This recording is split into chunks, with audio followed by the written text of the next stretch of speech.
I swear like a fucking horse. What is it? What's the saying? I don't know. Trooper. No, like a Swear like a trooper. salesman. What? Trooper, I think. Is it trooper? Swear like a trooper. Swear like a trooper. Swear like a sailor, isn't that a thing as well? No, fucking no. Look, I fucking swear a lot. Can we just fucking put it down to that? Like, fuck the saying. I swear a lot, cunt.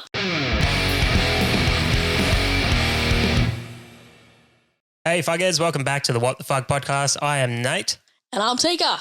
And just before we get the show started officially with the theme song and everything, I just want to jump in and just mention that it's been over a year since we have done one of these episodes, and it's not that we've just been sitting around scratching our asses doing nothing. Like, we have tried multiple times to record some episodes, and we've had nothing but dramas. Yeah, a few technical issues and, a bit of a lack of spare time to do them as well. But we've done a few, but, yeah, we've had some technical problems going on. Oh, yeah, a lot of stuff. So quite a lot of our stuff has all been redone. If you haven't noticed, the mics are all new. The last ones, they sounded like we were talking through a tinny...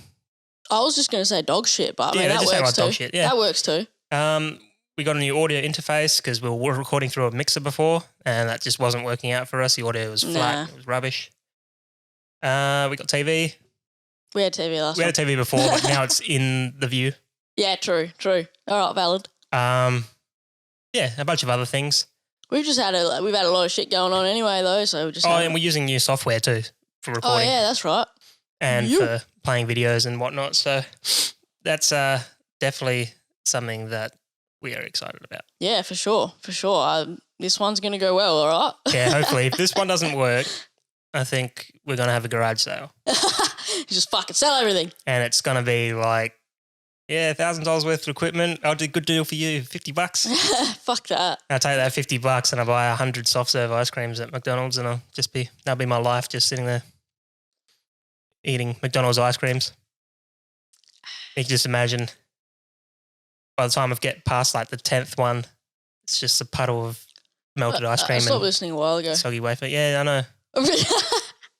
I can tell because you like do this. And you're like, oh, what's that? Zone out, it's called. Anyway, are we going to get this show started or what? We can't officially start the show without the fucking theme song. All right, let's crack into it. Let's fucking do this.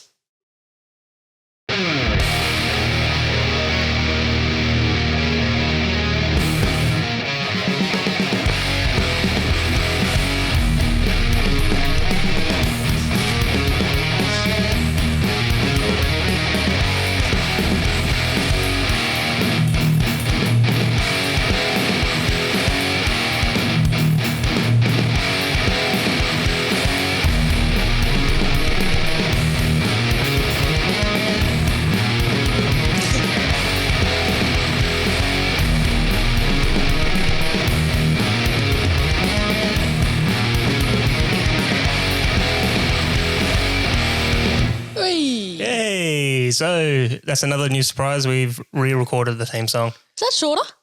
I don't know, but it's better. It's better, but I couldn't tell if it was shorter or... Yeah. I need more Red Bull. Yeah. Not a sponsor, but that would be nice. Yeah, we're starting the day off right, like... I mean, we will crack into some beverages soon, but the problem is it's still pretty early in the morning. And I need Red Bull. And we haven't had Red Bull or coffee or nothing, so... Priorities in life. Yeah. Actually, I'll put that down. Something we missed last time when we recorded. We didn't even we were in a bit of a rush because we had Lance on. Yeah. And remember we were doing your beard stuff. Mm. Oh, God, that was fucking horrible. Anyway, bad memories. We sort of didn't even really introduce ourselves. Yeah, I know, we completely forgot. We kind of just got skipped over, plus we're not really used to introducing ourselves much anyway. I mean, anyone that would know us, but then someone who's just tuned in for the first time would be like, okay. Yeah, it's all the people who don't really know us, you know what I mean? Yeah. Yeah. Like people at motocross know us, but a lot of people might not. Yeah, exactly. So, I thought we should maybe just talk a little bit about ourselves. And just introduce ourselves just a small bit, Yeah. You want to go first or you want me to go first? You go first, you want? I'll go first? Yeah. All right. I'm Tika. Yeah. I'm fucking loud. Yeah. I swear a lot. Mm-hmm. What do you call it? Extroverted. I think that's the word. Extroverted, yeah? Yeah. It's where you're like hell out there. Yeah, well, it's like you meet a new person and you're like, hey, how you going? Whereas Is that what I do? Or am I like, hey, how you going, cunt? Exactly. Whereas I'm the opposite and I'm an introvert. So basically when I meet people, I'm just real quiet. And I take a minute. I take a few, like, I have to like meet someone a few times before I start to warm up to them. It takes me a minute. Whereas you're just like, yeah, you could talk to people like you already know them. Like you could have someone random just rock up, start talking to. That and happens. he's like, all the hey, how you going? How you going? Yeah. I'm like, oh, who's your mate? And you're like, I don't know. that literally is like a weekly occurrence nearly, eh? Yeah. People at motocross that Just come up. motocross and like, oh yeah, how you going? Yeah. Or the people just come up and they just have like a conversation. I'm like, okay, clearly you know me, so I'll just act like I know you and I just have a convo and then they walk off and you're like, who the fuck was that, man? I don't know. Do you know who that was? No. I don't fucking know. I see if I have some random dude come up to me and start talking, I'm just like, oh, okay, crazy man. Well, I don't know. Yeah, it's just a personality thing, I think. Well, yeah. But it's funny because I've had like people that know us have said it's a weird dynamic that we have, how it's like opposite. Opposites, yeah, definitely when it comes to personality. Apparently I'm more soft-spoken, but I mean, I could see that, but... What does soft-spoken mean as such? Do you just mean... Quiet, maybe? Yeah. Well, compared to me, fuck. And yeah, I guess I'm not like in your face. Yeah, I got a rame on my fucking head. I'm pretty in your face. Yeah. So, yeah, different personalities. But yeah, that's probably the main thing that stands out about me, I reckon, is the out there extrovert, I would call it. What else? All right, apart from me being a fucking psychopath, I mean, something different. My daily job. Yeah. I fix planes. Fix planes? Fix planes, yeah. Is there a specific term for that? That title? Oh, that's complicated though. It's like aircraft maintenance engineer mechanical. Yeah. So it's a gay title. So I just like to say I fix planes. Yeah. It's basically like a glorified mechanic. Yeah, well, it's just a plane mechanic. Yeah, it's a glorified mechanic. Yeah. But we get to use the title engineers. Whoop, whoop. Yeah, and if you fuck it up, people die and you go to jail. Yeah, there's that. Whereas if you're a mechanic on a car, I feel like if you service someone's brakes and then they end up crashing into a pole, they're not going to be like, well, you're going to jail. Does it work like that? I don't know. I'm not entirely sure. I mean, if it was a proven mechanical fault, but I mean, I feel like it's kind of hard to prove that with a car. And also the thing is, I feel like if you service the brakes and then they're not working, you'd figure out long before they like get down the street. Yeah, you would, yeah. And it wouldn't be like someone would die. Not necessarily. I mean, I guess it's possible, but I feel like the chances of that happening is a lot less. Well, when it comes to planes and that, like if you were to fuck something up, then it's more than likely that someone is going to die if the plane crashes. At least one, probably more. I mean, unless they, ejecto-cedo. Well, the only people that can do that is RAF. And then they're going to be a bit shorter. An inch shorter. Bit more fucked up. Yeah. Actually, that's a common misconception that people have because they see it in movies all the time, like planes and that, and they just eject and sheet. Ejection sheet? Ejection sheet, yeah. No, they just use the ejection seat and then they hit the ground in the parachute and they get up and they run away like it's all good. Oh, my God, what a load of, yeah. Yeah. Nah. Do you want to explain what really happens? It's literally like multiple guns underneath you firing. Yeah. It's a bomb. It is. It's a bomb, yeah. They're big bullets, basically. But, yeah, you ain't going to get up. Like, it'll make you shorter. It comes out of the canopy so fast. It's like compressing you. Yeah. Compressing your spine. Well, it's like going 0 to 1,000 in like... Well, not 0 to 1,000, but... But you know what I mean. You get my point. It's like... I know what you mean, yeah. You're not moving at all. And I was like, boom. Like, you've seen those videos of like people... You're getting shot. Yeah, well, you've seen the videos of people with like airbags and they're like sitting on an airbag. Yeah, and people go ting. And they like push the button and it goes poof.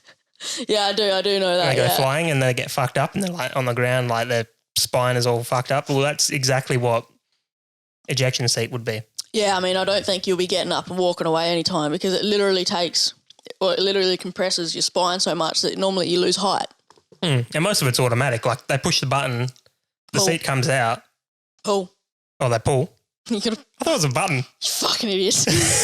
With my button moved exotheta. Well, that's what it is in the movies. It's just like, boop, boom. No, they have the T-pin, but I always... It's like, whatever you do not touch the red button. It's a red handle. But you know the T-pin I always go on about? Yeah. Once they take that out, it allows the handle to be lifted. Right. So you have to... It's like at your crotch, the handle, and you just grab the handle, tunk, pull it up, and then you're gone.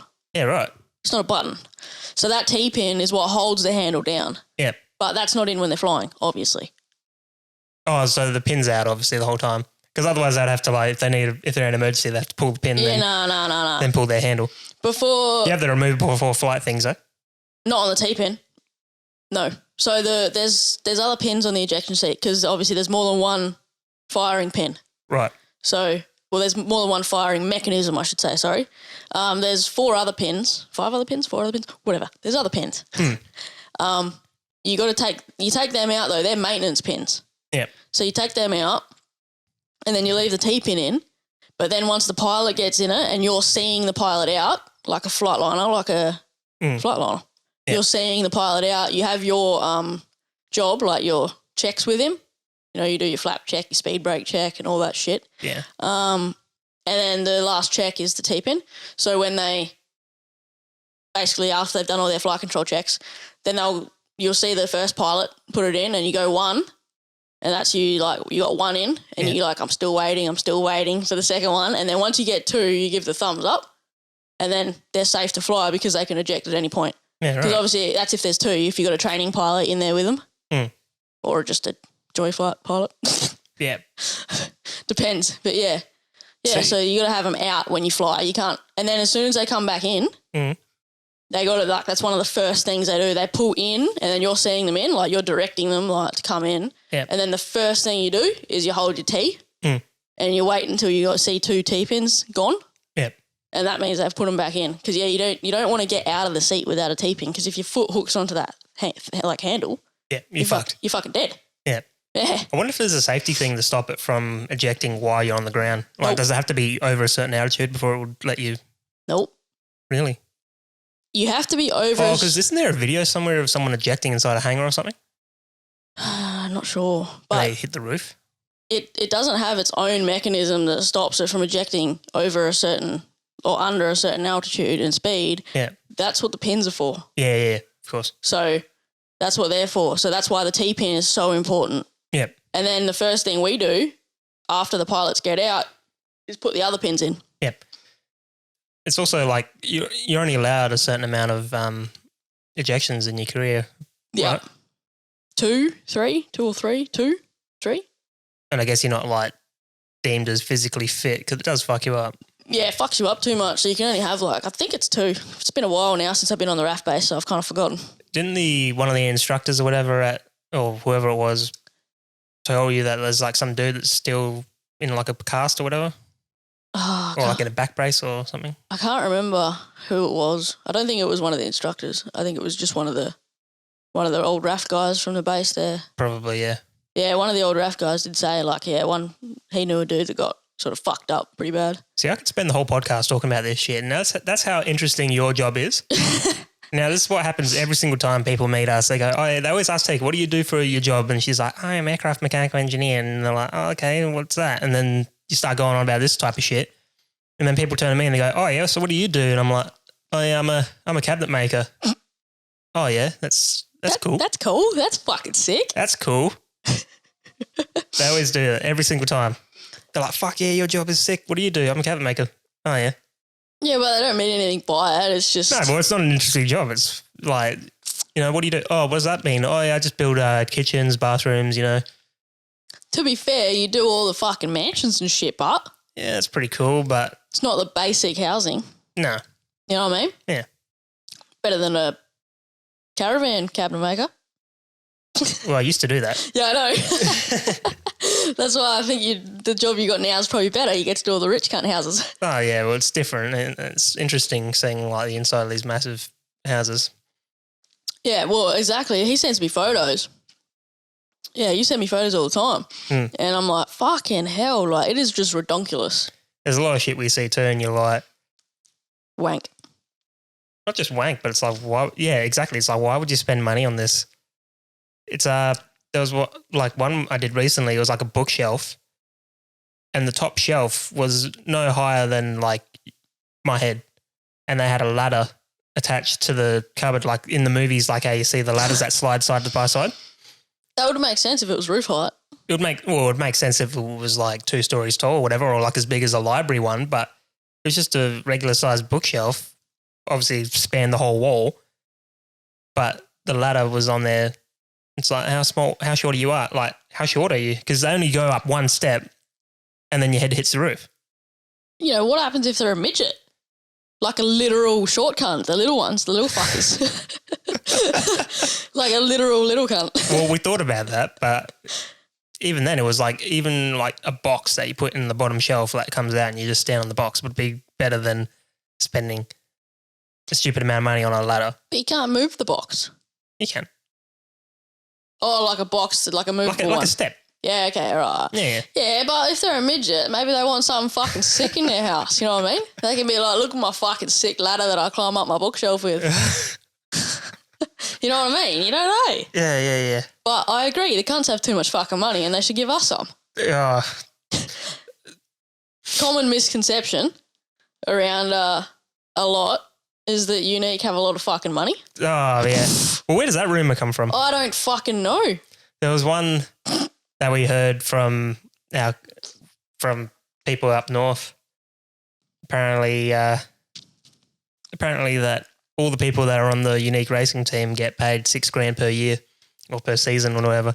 That was the rumour anyway. So then this year's team was like, pay up, bitches. Yeah, no joke. It was like, hold on, we don't even get $6,000 in sponsorship money per year. Yeah, I know. Fucking hell. I don't know where people come up with this shit. Oh. But it was pretty funny. It's probably just kids talking shit. Oh, yeah. It must be kids on the team that just like, yeah, well, I get paid this much. I don't even necessarily mean on the team. Oh, just kids in general. Yeah, kids in general. But That's how rumours start, though. It's all Chinese whispers. That's what I'm saying. It's just Chinese whispers between kids. Mm. Maybe they came up with the idea and then it went to their parents and then their parents were like, fuck, maybe we should go on the race team. Well, the pit tents were around like $5,000 for the pit setup. So maybe that spiraled into something and then like Chinese whispered around and it was like, everyone gets paid $6,000 a year. Maybe. Let's not talk about the pits at the moment. Yeah, I know. We haven't posted any photos of it or anything, but before Arena Cross, we lost a tent. Yeah, before the Open. Before the Open, yeah. Yeah. That was only like... Last weekend, I think, yeah. Yeah, it was last week. Fucking hell. Last weekend, yeah. Yeah. Yeah, we set up on the Friday night, like, not always, but sometimes we do. Mm. And yeah, I got a phone call Saturday morning and it said, you might want to get your fucking ass to the track. Yeah. And I was like, and bring the spare tent, that's right. And I was like, oh, fuck. That doesn't sound good. Yeah. So yeah, she was fucking rude today. Yep, just like most of those pop-up gazebos, once they're gone, they're gone. Yeah, well, there's no saving them. Let's be honest, the poles were bent anyway a little bit. Yeah, there was already some stress, and we had it in Geraldton the weekend before. And it was windy as fucking Gero. Oh, it was crazy. Fucking Gero. Yeah. But yeah, oh well, shit happens. Yep. Hold on, just probably move on. I'm not just turn down my... I feel like I'm talking really quiet because I didn't want to... Because you're loud in your ears, yeah. Hold on. Disgusting. Hey, at least I moved away from the microphone, but... So we got totally distracted there. Anything else we need to touch on about ourselves? Just what are you into? General interests? Yeah. Interests? All right. You want to go? You can. Me? Fucking talk. Why do you always shove me in the front? Because you're the draw card here. The draw card? Yeah, you're the like... I don't know. I feel like people are more interested in you. I'm pretty boring. I don't think that's the case. I think you'll find I'm just louder. Okay, let's start off with me then. All right, so general interests. I mean, you can't really see around this room, but there's a lot of musical equipment here. I love anything musical, generally anything arts-wise, so that's why I like making the videos and stuff for the YouTube channel. And it's anything that's creative and you're making something, cabinet maker that makes sense because I just like... Guess that does make sense. Things that are hand-on and it's just you're making something, And music is one of those things where it just comes from nowhere. There's nothing there. It's just a wooden thing with some strings on it or, just a round thing with some skins on it and you got music. Yeah. Yeah. It's amazing. And that's mainly my main interest. Yep. Other than that, I mean, lately I've been getting into poker actually. Oh, yeah, that's true. That is one of your interests. Yep. Yeah, that came out of nowhere. I think I just saw, like, over the pandemic, just some YouTube videos come up about poker, and I was like, oh, yeah, I've been meaning to learn, like, poker. I've always known blackjack and other, like, casino games and that, but never poker. Texas Hold'em specifically. But... That's the 4-card one? No, it's the 2-card. Okay, I like that one. 4 cards Omaha. Oh, that's what I'm thinking of, yep. Or PLO. That's what some people See, I'm still fucking learning this shit. Yeah. You're teaching me the poker stuff, but I'm learning it a bit slower than you. Well, we went out and we bought a poker set because I was obsessed. For me, it's like I can understand how people can get into chess.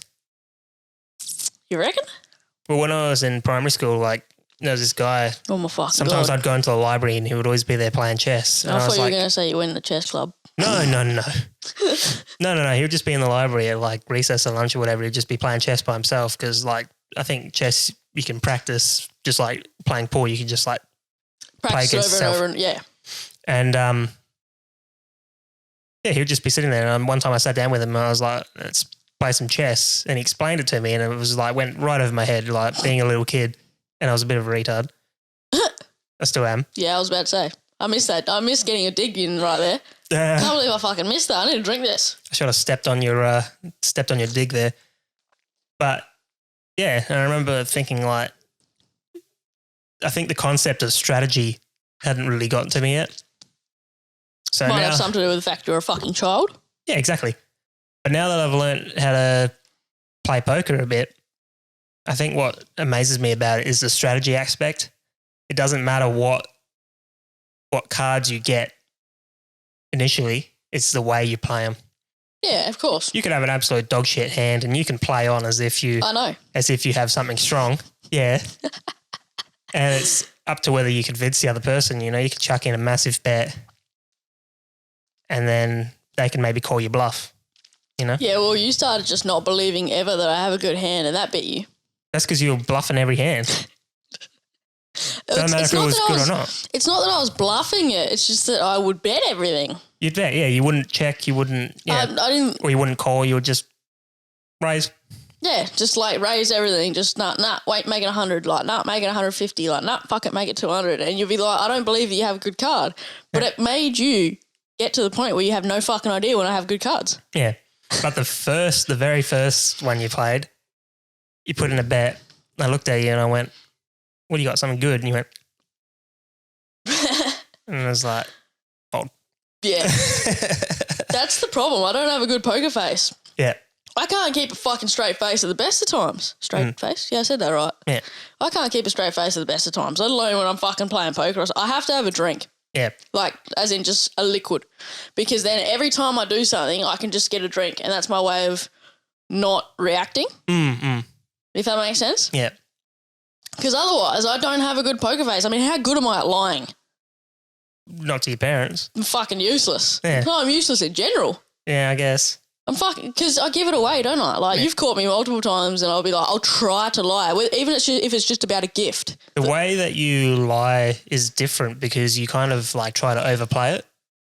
Not to you though. I'm talking about when I've got a gift and I don't want to tell you what it is or where it's from or this or that or anything, and I'll try to fucking lie. Yeah. And I'm not talking about to me parents, that's different, but I'm saying to you and to normal people, like non-family. There you go. Non-family. I just can't I can't keep a straight face. Yeah. I say something and then I'm like,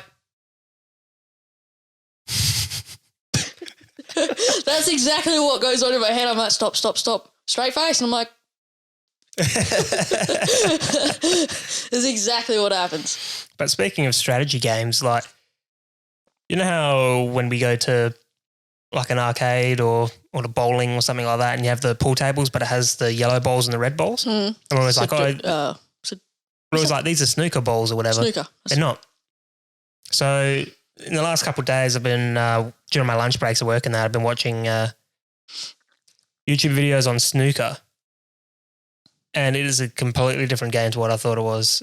So you have 15 red balls, like in a triangle at the bottom, sort of where the normal triangle would go. Yeah. Then you have I'll probably get this wrong, but I've only seen like a few videos, but I think it's a yellow ball, a blue ball, and another one at the front, like where the D is, where you normally start. Yeah. Then you have the white cue ball. Then you have a pink ball in the middle, and then the black ball's behind the triangle of 15 balls. Right.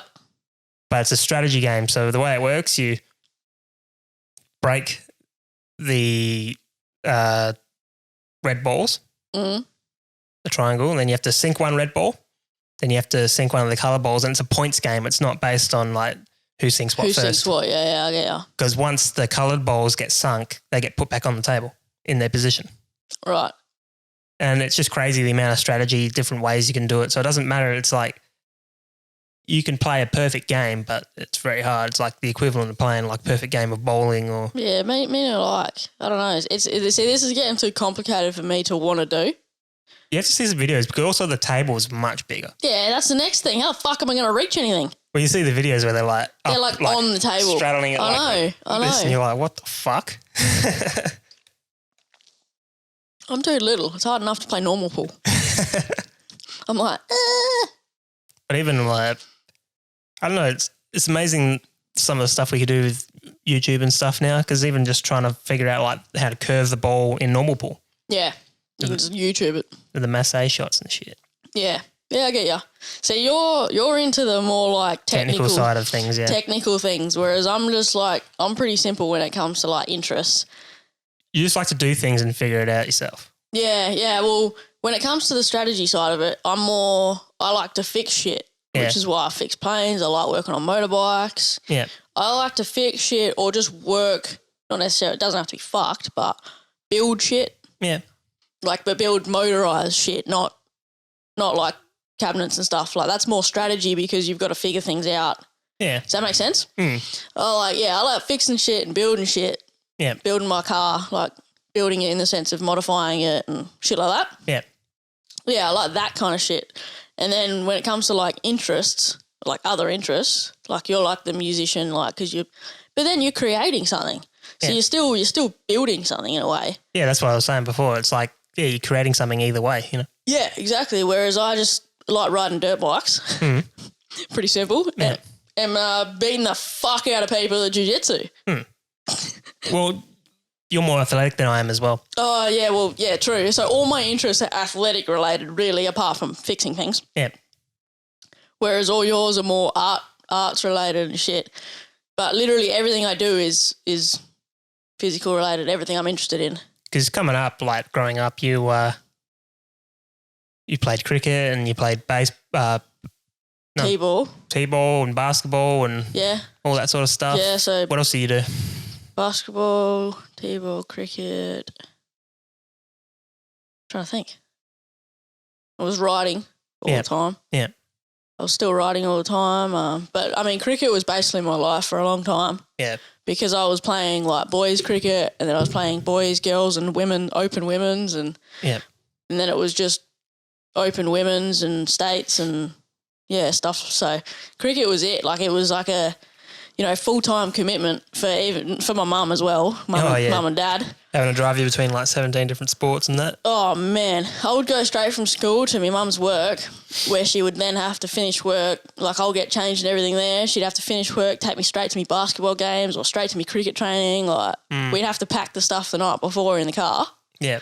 Yeah, it was all the time. It was a commitment for everyone, not just me. Yeah, it's crazy. There's some kids that are still like that now, but there's a lot of kids that just... Yeah, I know. Come home from school, watch cartoons, and then I know it's pretty sad because like even when I stopped playing cricket and stuff though, like it was a bit of a decision a while back between cricket and riding bikes, and I kind of chose bikes. Don't know if it was the right move, but it is what it is. Well, your shoulder was fucked. Shoulder's still fucked, but so's a lot more. Yeah. But I still did things because then I got into jits, and I think I was actually still playing cricket when I started jits. Yeah. And then once I gave away the cricket, I decided to hit jits hard, and I did. I was doing like 6 days a week for a while there. Yeah. Like just full on, like Campo, BJJ, MMA, like whatever I could do. Yep. And then I did that for that. So like I've always had it busy where I'm where I'm doing some kind of a sport nearly all week long. Yeah. Even if it was multiple sports, whereas you probably didn't do much of that. Yeah. But you're right. It's the times have fucking changed. I mean, I did T-ball when I was little. Also played soccer a lot. Go. Yeah, well, I was hopeless at it anyway. I mean, I was too busy picking up the grass, throwing it in the air and seeing how the wind would blow it. And You are a little bit like, you're not as athletic in general though. nah. But I mean, because we have throwing contests and things.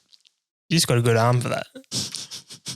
But I mean, even when we were in Geraldton, we were playing like a little bit of like just throwing the basketball around with the kids and that and throwing the footy and whatever. So, I mean, that was as about as active as I get, which is actually quite,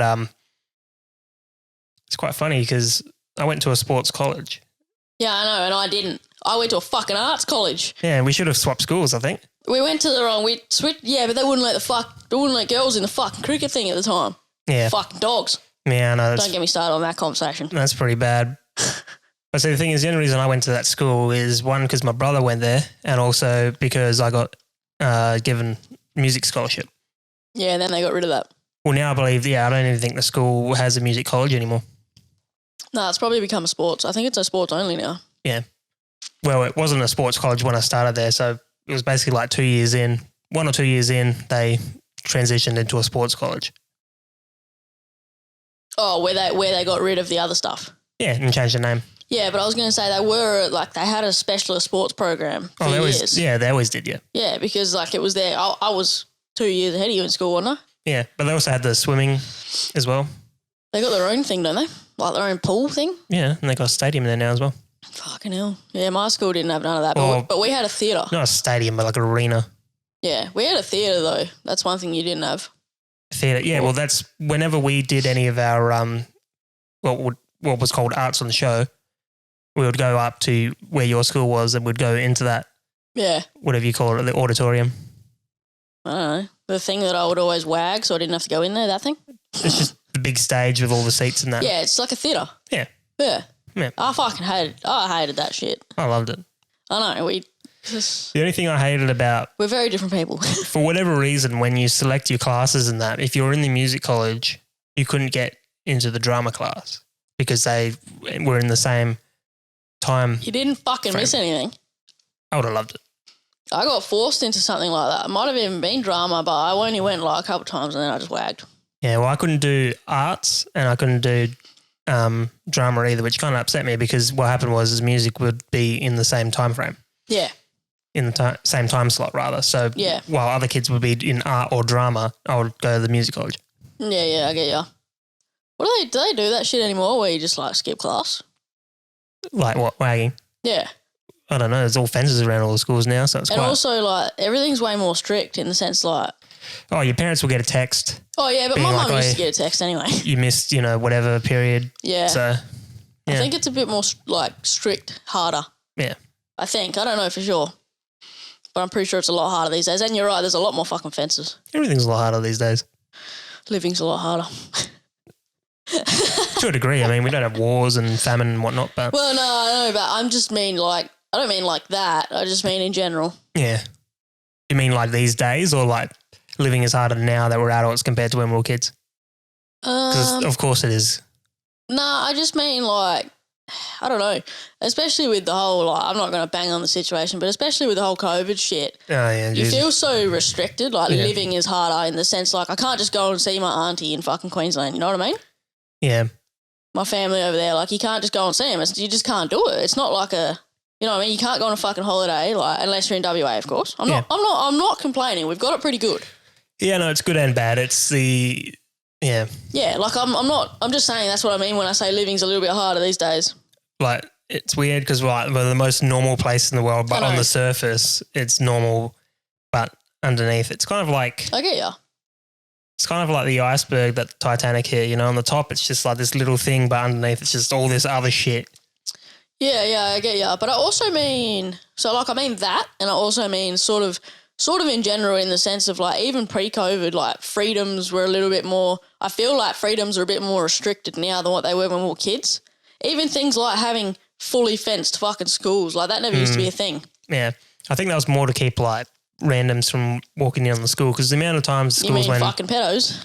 not just pedos but just like random people, druggos, whatever. Because the amount of times the school went on lockdown because there was just someone random Someone with a walking through. knife down the fucking oval was one of ours. Even that, yeah. Yeah. The amount of times that's happened. I don't know. I think the ovals though and places like that, I think they're still open. I mean, thank fuck we don't have guns. Yeah, I know, right? We'd be fucked. The amount of like school shootings, fucking hell. Man, we would have got shot up for sure. Yep. I mean, think about all those cunts you fucking hated. I mean, I had it pretty easy in high school, but there's probably a few people if I had a gun, fucking pop, pop, pop. That's what I just said. All the cunts you hate. Yeah. Yeah, that's weird. Nah, I'm glad we're not an open carry state.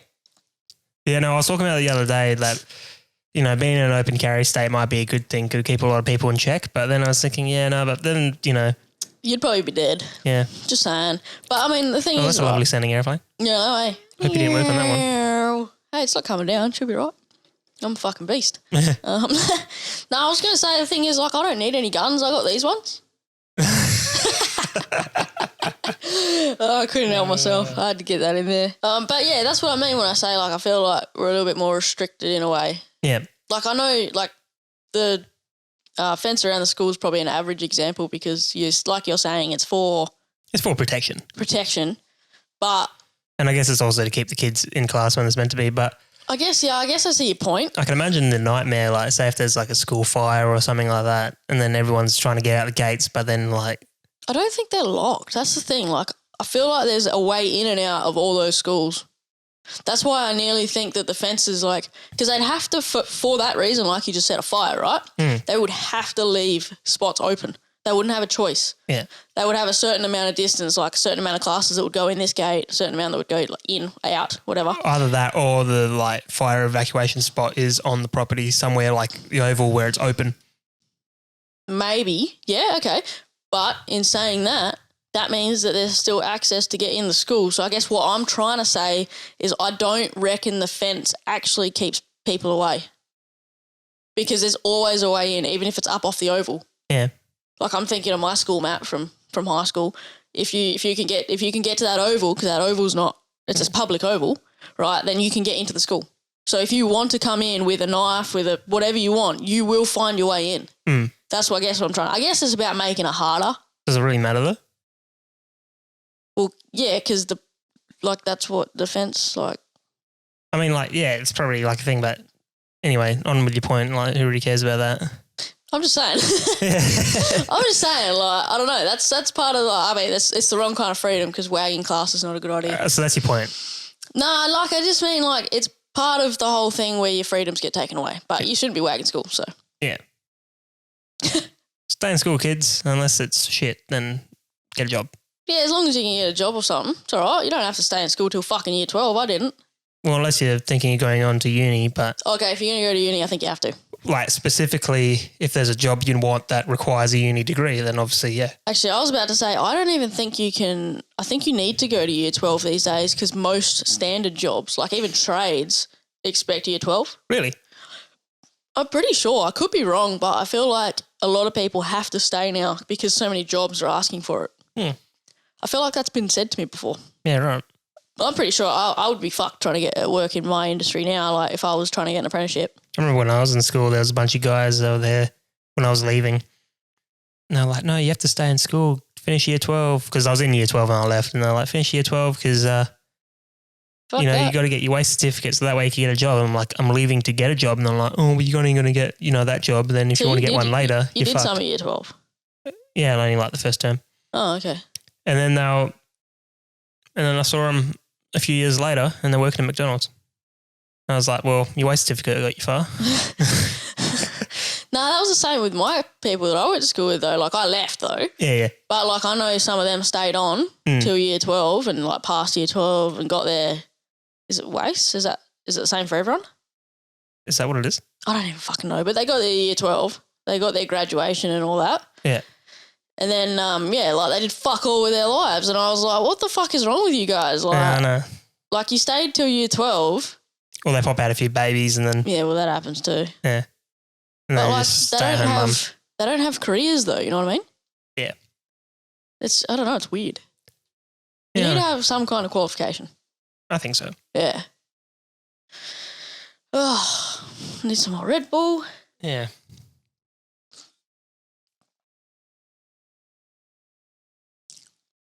Otherwise, you're a more action-y sort of person as well. Action. Yeah. I mean, you like adrenaline-filling things. Oh, yeah. Yeah.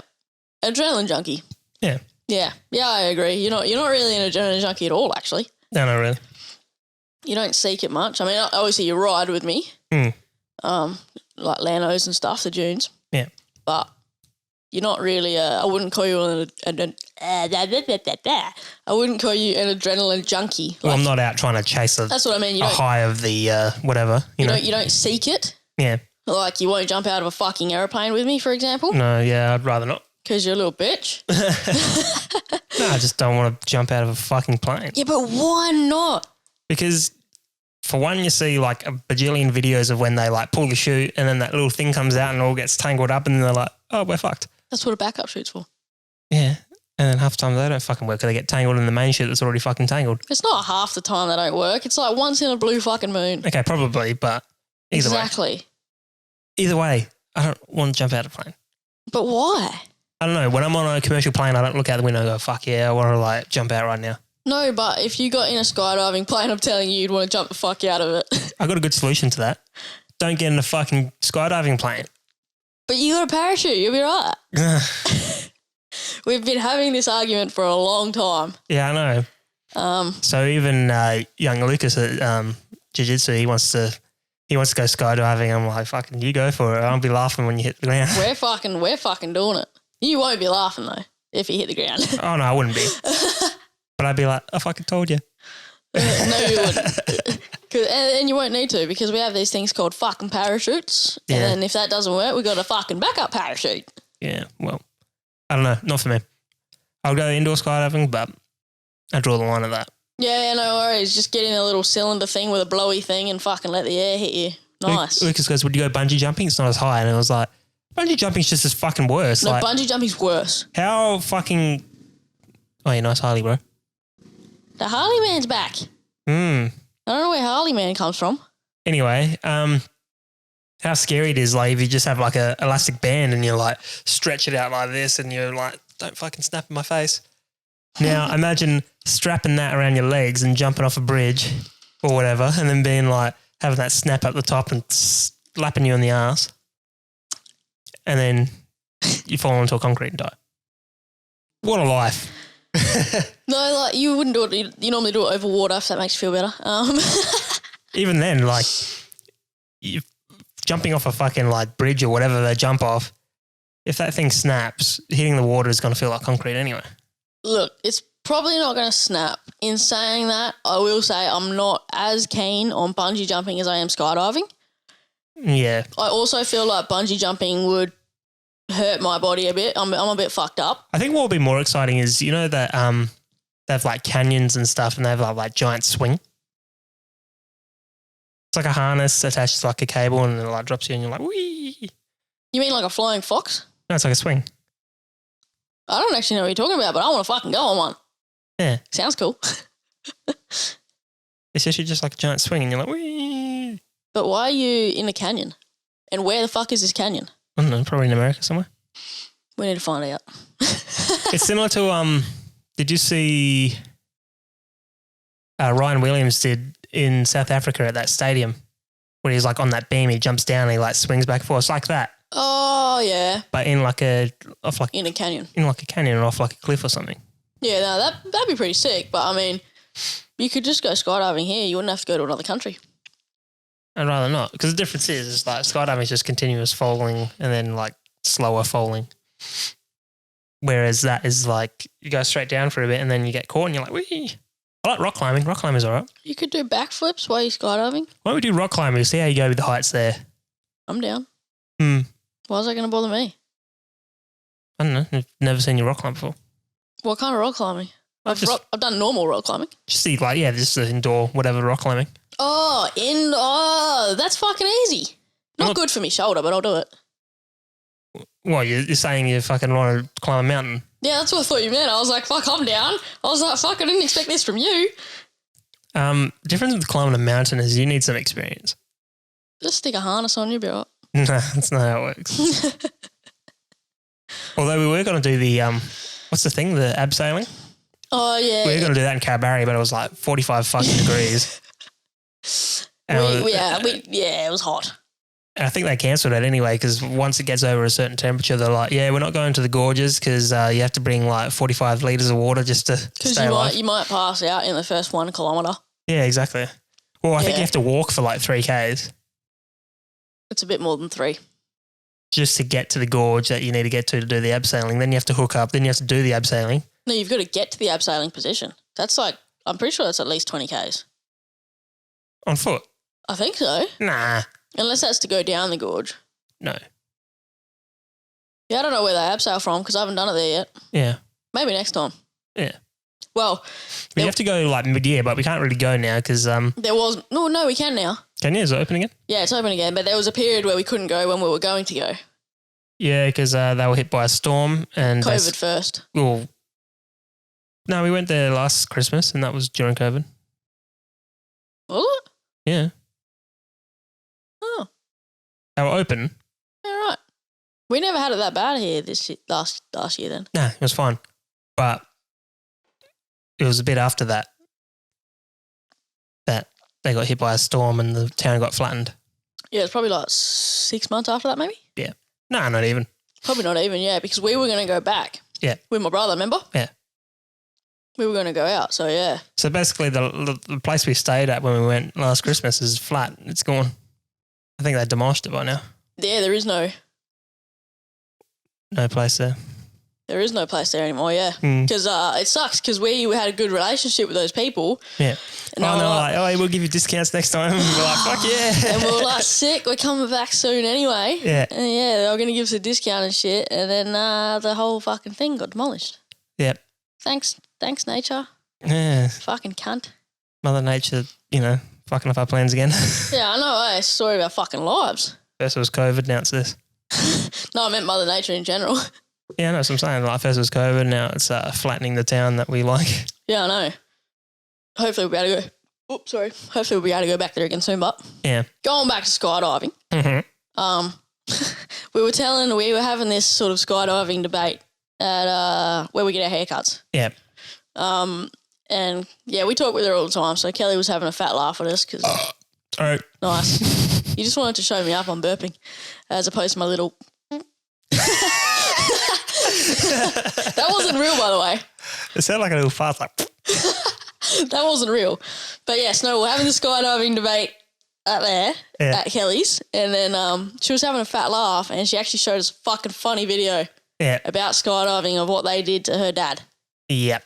So should I give a bit of context or? Yeah. So basically, there's a town about hour and a half, 2 hours away, 2.5 hours maybe. 2.5, yeah. 2.5 hours north of where we are, called Julian Bay, and it's basically just the main spot for people of Perth where they go to do skydiving. That's where we're going to go. Fuck off. And it is basically it's a coastal town, so it's on the beach. So when people go skydiving there's a nice view of the ocean and before they crash and die into it. Yeah, exactly. Yeah. Just like that. They go, enjoy your last fucking moments because that's all you're going to see, and then it's just going to be black from here out. Imagine if you spotted a shark and then you landed straight in its mouth, yeah. Yeah, it's similar, yeah. I was actually going to say you spot it and then you lose control of your thing. Obviously you got a person with you, but you lose control of it and then you dive right next to it and then he's just like, oh, thanks for breakfast. Lose control of it, you get speed wobbles, you're like, so you know what I mean though? Yeah, there's no losing control. It's basically just It fucking is. It gets tangled up and then you fucking... It might something might snap. I guess that's losing control. Yeah, something might snap, one of the handles might not work properly, then you're going to lose control. But anyway... Sorry, carry on. They went to a family holiday in Julian Bay and for their dad's birthday, and they drove to the skydiving office and told him that they've booked skydiving for him. So let's see how he reacts to that. And I feel like it's going to be the same way I'm going to react. Okay. See how we go. Happy birthday. Fuck Oh, don't you fucking dare.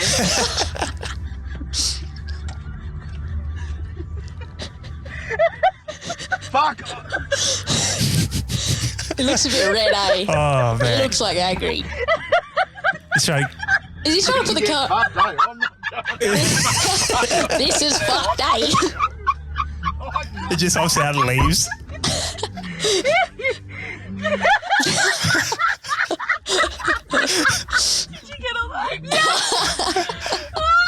Oh, man. Oh, shit. That is exactly how I'd react if you were like, yeah, we're going skydiving. I'd be like, fuck off. You know, the difference is I'd actually buy the fucking ticket. Yeah, and I'd tear it up and throw it down the drain. That's fucking gold though, eh? Oh, That is fucking gold. So clearly he don't like skydiving. yeah, clearly not. Jimmy actually gave me some good ultimatums for... Jimmy? Oh, yeah. Everyone knows Jimmy. Duh. Jimmy. I work with Jimmy, yeah. He's one of my real tight workmates. We worked at RAF together. Mm-hmm. And then we were just working at Perth together, Perth Airport. Yeah. It's weird. We were working together, then we stopped, and then I got a job back with my same old company. Yep. And he was still with them. So, yeah, we're tight as fuck because we've been working together for ages. But anyway, he was giving me some ultimatums about the skydiving situation and about if you came skydiving with me, you know, I can do this in return. What? So it's like if... It's like a give and take. You know what I mean? it's like if I was to go skydiving with you, then I have to do something for you. you'd have to do something for me. Yeah, Right. and there was some really good ultimatums, so I'm not going to fucking tell you. Well, that kind of... Why would you bring that up? That kind of like fucks it up because now people are like, now what are you thinking? Well, you know, unfortunately I can't tell you because there were some really good ultimatums. Oh, well, that's just a bit of a cock tease, isn't it? Yeah, so now you're just going to sit there and be like, fuck, what did Jimmy say? I know. Oh, fuck, can I message Jimmy? No, you can't. No, like, seriously, don't. There were some fucking good ultimatums, but yeah, I'm not. Yeah, nah. I don't know what ultimatums you're talking about. They were shit, eh? Speaking of Jimmy, though, I got two good ones of Jimmy that I got to say. Two quick stories for you. You know, I could probably think of a few, but I know it wouldn't happen, so then we wouldn't go skydiving, so... That's pretty much, like, that's the thing. Like, Jimmy's ultimatums were perfect. Yeah. And that's why I would rather just not go skydiving with you. Yeah, exactly. Because then I don't owe you nothing. That's why I'm thinking. No, I'd want it first. Why? In case you die? Yeah.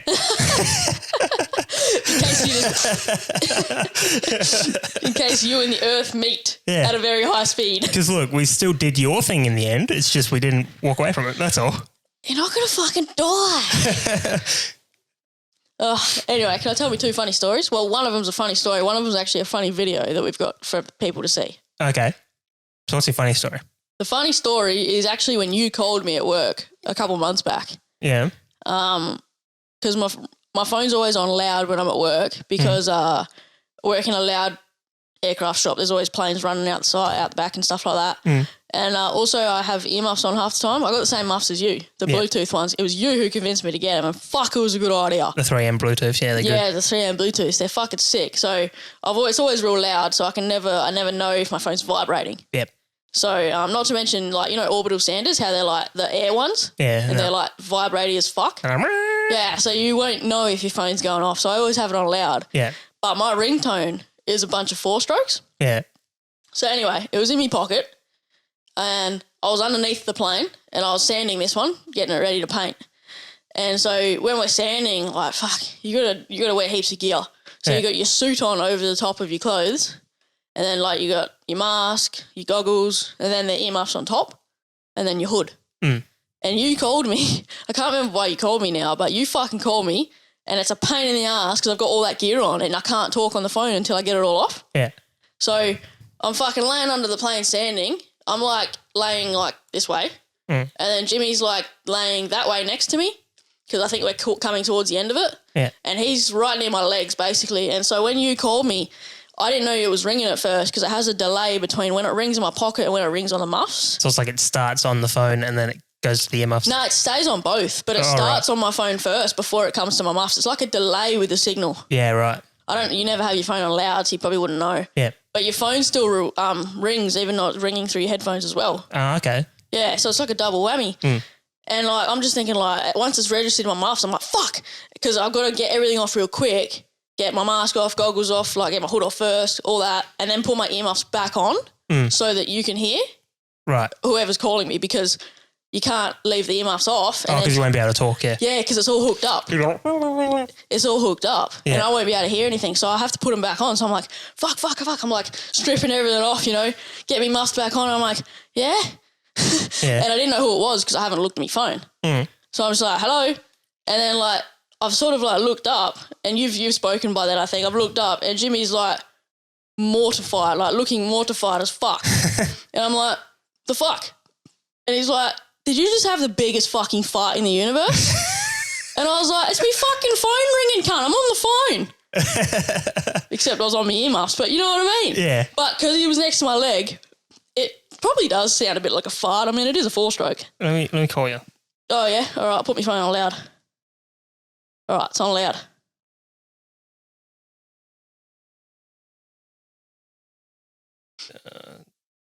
Okay, calling. Just hold it up to the...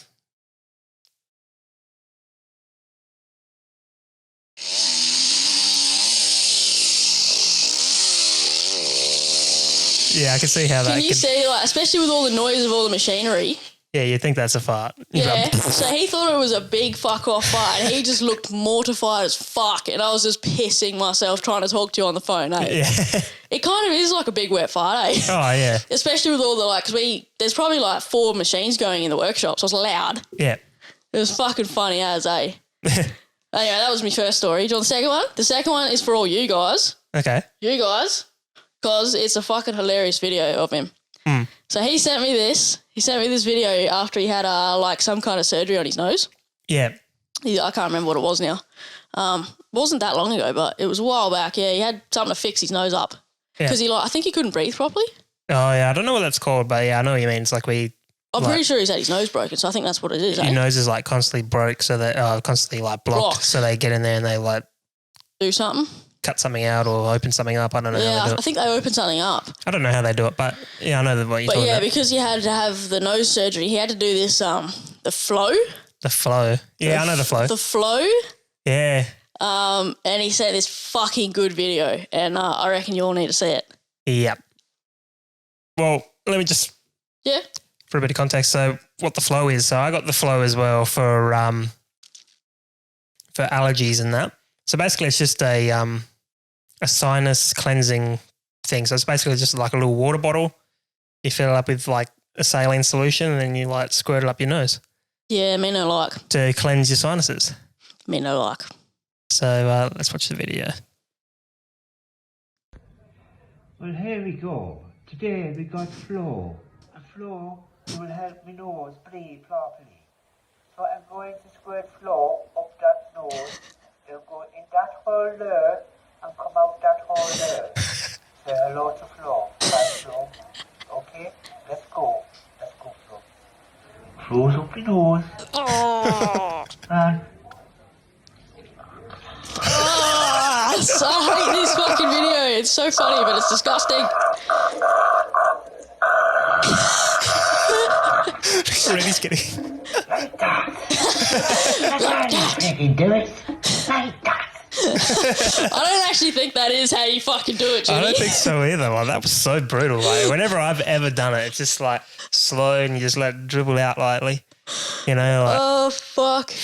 So after seeing that, I thought, you know, I got to flow. Yep. I got to try this out for myself. I got to try and outdo the way he done it. So he's British. So if you're wondering why his accent was funny, he's British. English? British? British. Okay. So it's like the flow goes up your nose. Same shit. What flows from the nose does not get on the clothes. Go on, I want to see your attempt. Anyway, let's see my attempt. Yeah. The flow goes up your nose, up the other nose. Let's go. Oh! It's more chilled out, but it still freaks me out. Seems so much calmer. Because it was. I don't even know how he did it that hard. I reckon he got the thing and he was just like, I'm even dribbling like that's how much it how uncomfortable it is. It's so bad. Why is it so much calmer? Yeah, I don't know how you did it so brutally. And then, so basically, as you can see, we tried to recreate that video that he sent, like using his accent at the start as just a bit of a funny joke. But I was going to go, that's how you do it, but I couldn't because you were all fucked up. No, but I didn't do it the way he did it. Yeah. I don't know how the fuck he did it. I don't know, but thanks to you and that motherfucker, you all made me do it, and I fucking hate this shit. I don't know. I just don't like it. It's fucked up, and I didn't want to do it, and I tried to avoid it for like weeks, didn't I? Yeah. And then you and Jimmy just kept fucking hammering me and hammering me and hammering me. So look, I ended up giving it a crack, and you can check it out if you want. All right, here we go. I'm record now. Yeah, lean over the table. I know what to do. I just don't want to do it. You have to keep your mouth open. So Yeah, I know. Jimmy said breathe out. you breathe through your mouth. No, he said breathe out. Otherwise, you get the taste of it. Oh, okay. Tip from old Jimmy boy. Fuck my life. What was this fucking thing? This is floor. Goes up your nose. Up this one. Out this one. Floor. I was about to breathe in.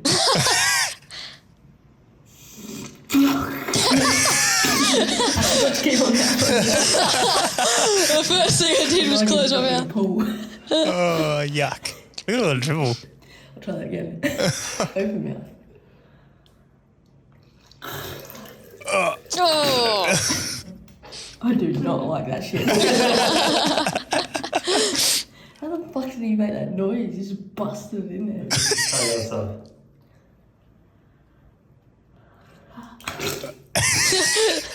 Oh, this makes me uncomfortable just watching. I just want to throw up. I'm pretty clear. I'm good now. Fuck that. Oh, I'm done. The floor clear your nose. I mean, yeah, but it just feels real fucked up. Honesty is best policy. That's not like sticking stuff in my nose. Bar floor. Bar floor. Like that. Yeah, we record a little like that.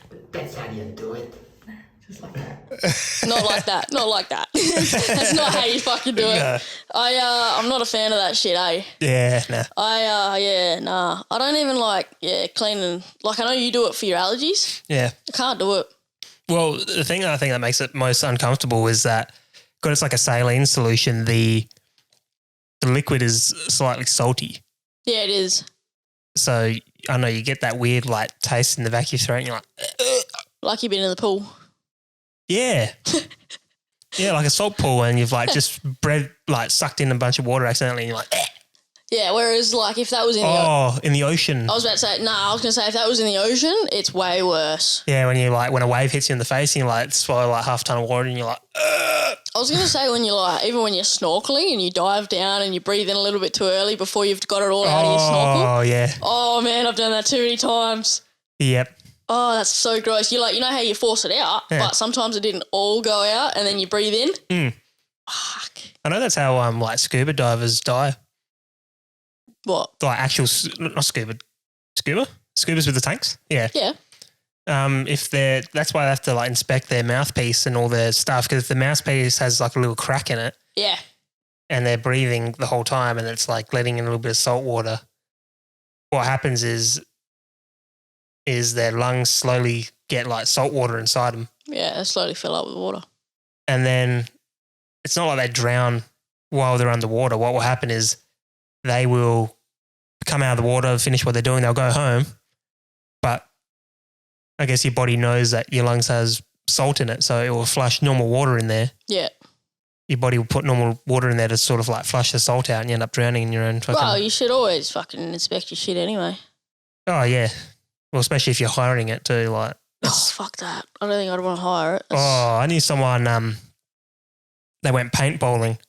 And obviously, like when you go paintballing, all the mask and that gets all the paint on it. Yeah, yeah. So they clean them all the time, like between rounds and that. But I think they just use like Windex. So they used Does that sting your eyes? Well, that's the thing. They used this Windex and I guess they didn't like let it dry before they gave it to the person. So the guy like put it on, played his round of paintball, whatever. It was all good, went home and was like, man, I'm feeling a bit sleepy. Went for a nap. woke up like just an hour later, half an hour later. Fucking and we're blind. completely blind. Fuck that. Temporary though. Like, Yeah, I know, temporary, but but imagine like you go to sleep, you wake up and you're like, you can't see nothing. You're like, what the fuck? But yeah, just the ammonia or whatever, like Not the keen. fumes in the Windex just, I'm surprised you didn't notice it though. yeah, no, maybe you just thought, well, like, I know, I don't know what the actual story, like what happened, Yeah, but I get I ya. imagine like they were like, oh yeah, there's more people in this group than what we expected. We'll get one of the masks from the other groups and then we'll Yeah, just yeah. quickly wash it for you. But Probably temporary though, like you say. oh, it was. I think it only lasted like a couple of hours, but Be fucking scary, but oh fuck yeah. fucking hell. I It's wouldn't like be a- down for that. You ever have it like when your arm goes dead when you're sleeping? Yes. But I've had it like when you lay down like on your tummy off. Sometimes like it's the most comfy position, but I shouldn't do it because it fucks my back. Yeah. But you lay down like on your tummy and then you have like your arms folded Oh, like this underneath your pillow. if and you you're, fall like, asleep resting, like that, it's gone. and you're resting on top of your arms and you wake up, both your arms are dead and you're like, uh-oh. Because you can't roll over. You have to kind of like get the momentum of your body to like this to be able to like roll over properly. That's why you wake me up every fucking night. Oh. And you kind of have to like do like the worm to get like, you're like, to try to roll over because otherwise you can't do it. Fucking hell. And that's scary. The first time that happened, I thought I was going to die. I was like, I'm probably going to suffocate. Fucking calm down. Fucking hell. I thought I was going to fucking die. That's where my mind goes straight away. I'm like, I'm dying. Fucking. That Chernobyl movie we watched. Yeah. I can't remember what it was called. Was it just called Chernobyl? Not the TV series, but the movie? The movie. Yeah, I think it was like Chernobyl 19, Whatever whatever the date year it was, yeah. I think it was, yeah. That gave me a fucking panic attack, that movie. I thought I was dying of cancer, eh? Do you remember? Yeah, I know. You think way too much. It's because that movie was so, like, fucking anxiety driven. It was pretty fucked up. Let's be serious. It was annoying as fuck because every single time they'd, like, get away from Chernobyl, the guy would turn around and go back. Yeah, I know. And you're like, what are you fucking doing, you dumb cunt? And you're like, the place is fucked. And he keeps going back and, like, getting near the radiation and shit. It's fucking annoying. Yeah. Nah, it was a hardcore movie, that one. Yeah. Was it on Netflix? Yeah. Yeah. So I'm it's pretty like, sure it was a Netflix movie. it was similar to, like, you know how Squid Game, how that's pretty anxiety driven, but it's not as bad as what that Chernobyl is, I don't think. I don't think it's anxiety driven. It's emotionally driven. But it's the same how it's in a different language, but you have the choice to watch it with subtitles or dubbed. And when we played that Chernobyl movie, when it first started, it was like the Russian people talking, but then it would be like an English overdub and we're like, hello. Yeah, I know. And them. you're like, this is so weird. Like We had to. we turned it on normal like Russian language and then put the subtitles on because I was like, yeah. I can't watch shows that are meant to be in another language. You can't watch them in English. You've got to have the subtitles. And that was the same with Squid Game. Like we kept it on Yeah, Korean or whatever, and then whatever it is. Yeah. can't say that. We kept it on Korean and just turned the subtitles on because Yeah, I probably can't say that. Oh, and same with Narcos. Oh yeah, you got to have that in its You same can't language. watch that dubbed because that's just stupid. Yeah, no, I agree. You've got to keep it as it is. Yeah. No, Kinda ruins it. I'm a subtitles fan anyway. Yeah. Right. All right. We just had a quick break just then. We are back. What? So I think maybe we should crack into something that is very exciting for both of us. All right, can I crack into it with a drink? I might change the screen. So we have our logo back. Let's crack our drink first. Yeah, I was just checking I can crack Do it. you want a beer or do you want a whiskey? Just a beer probably. Yeah, I think I might have a beer too. Yeah. Let's get one from the bottom because the ones on top are pretty warm.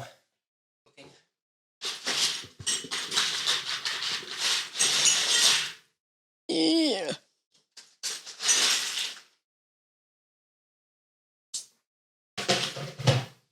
Got the Great Northern Esky, the rolling Esky, and drinking the Great Northern. Not a sponsor. Got to do it. I would just drink Red Bull full time if it was up to me. But as I was saying, something exciting that we want to bring up. And Okay. speaking of not a sponsor, let's get into our sponsored segment. Well, so today's episode of the What the Fugg podcast is brought to you by fucking nobody. It's brought to us by fucking us. Yeah, that's it. So, yeah, we don't have any sponsors on this show. I mean, there's no listeners except for you and I, so. No one else fucking listens anyway. Yeah. Is that what you're saying? Yeah, that's it. So, if you want to support the show for now, you can like and follow our pages and stuff for the What the Fugg podcast and share it around. If you're on iTunes, please rate, subscribe and all that sort of stuff, rate and review. Didn't know you could do that on iTunes. Yeah, you can. All On or podcasts, whatever it is, iTunes podcasts. Yeah. I don't know. Oh, the Apple podcast. That's the one. Fucking useless. I don't know how it works. Yeah, if you're on Apple Podcasts, yeah, rate and review. And if you're on the YouTube, hit subscribe, click the bell so that way you know when we put out a new episode. Also, one thing I should mention is that this probably isn't going to be like a consistent thing like once a week or whatever. It'll just be whenever we get time. Yeah, it won't be a schedule until we can... Just because we haven't really sorted out a consistent location. Like this place is good, but we can't just come here every weekend. Nah, well, we don't have time every weekend anyway. Exactly. But yeah, we're just fighting like a schedule and that. So it'll just be whenever we can fit one in, we'll make one. Yeah. And then hopefully one day, you know, we'll be able to do it more consistently. Yeah. Otherwise, you can jump on the Youneek store. We have a whole bunch of shirts and that in stock, ready to go, ready to ship. That one's not on the store yet, but it should be soon. Oh, yeah, I forgot this one's not on the store. But Sorry, guys, it's just me only. That's just a tease, yeah. So, yeah, if you want to hear that, jump to www.beanique.com.au/store. /store. That's it. And that's the other way that people can support us. yeah, that's another way you support us. You find your goodies there. And also for our other YouTube channel, the Youneek channel. So if you want to subscribe to one of the best moto edit channels on YouTube, then maybe you should go find that. But if you want to subscribe to one that's pretty good, then, you know, I was going to say, subscribe to us. You're a bit fucking wanky there, mate. Yeah, no. You could find one that's better, but we're all right. Oh, It's average. You know? Sorry, I'll move that away so it's not in your... When you were looking at me, Oh, it was sorry. like... Yeah. Yeah, I was like, when you were saying that, I'm like, fucking hell, mate, calm your shit. Like, Yeah, no, we're not. can you get any of that drink in your fucking mouth? It was the ice. Oh. But yeah, I was gonna say, fucking hell, like, we just do average shit. Like, Yeah. we're just doing our thing, and our thing's our thing. If you don't like it, then don't fucking watch I it. think the amateur aspect of it is the beauty of it. It's got this weird, like, because obviously it is like home done, Yeah. but semi sort of well produced.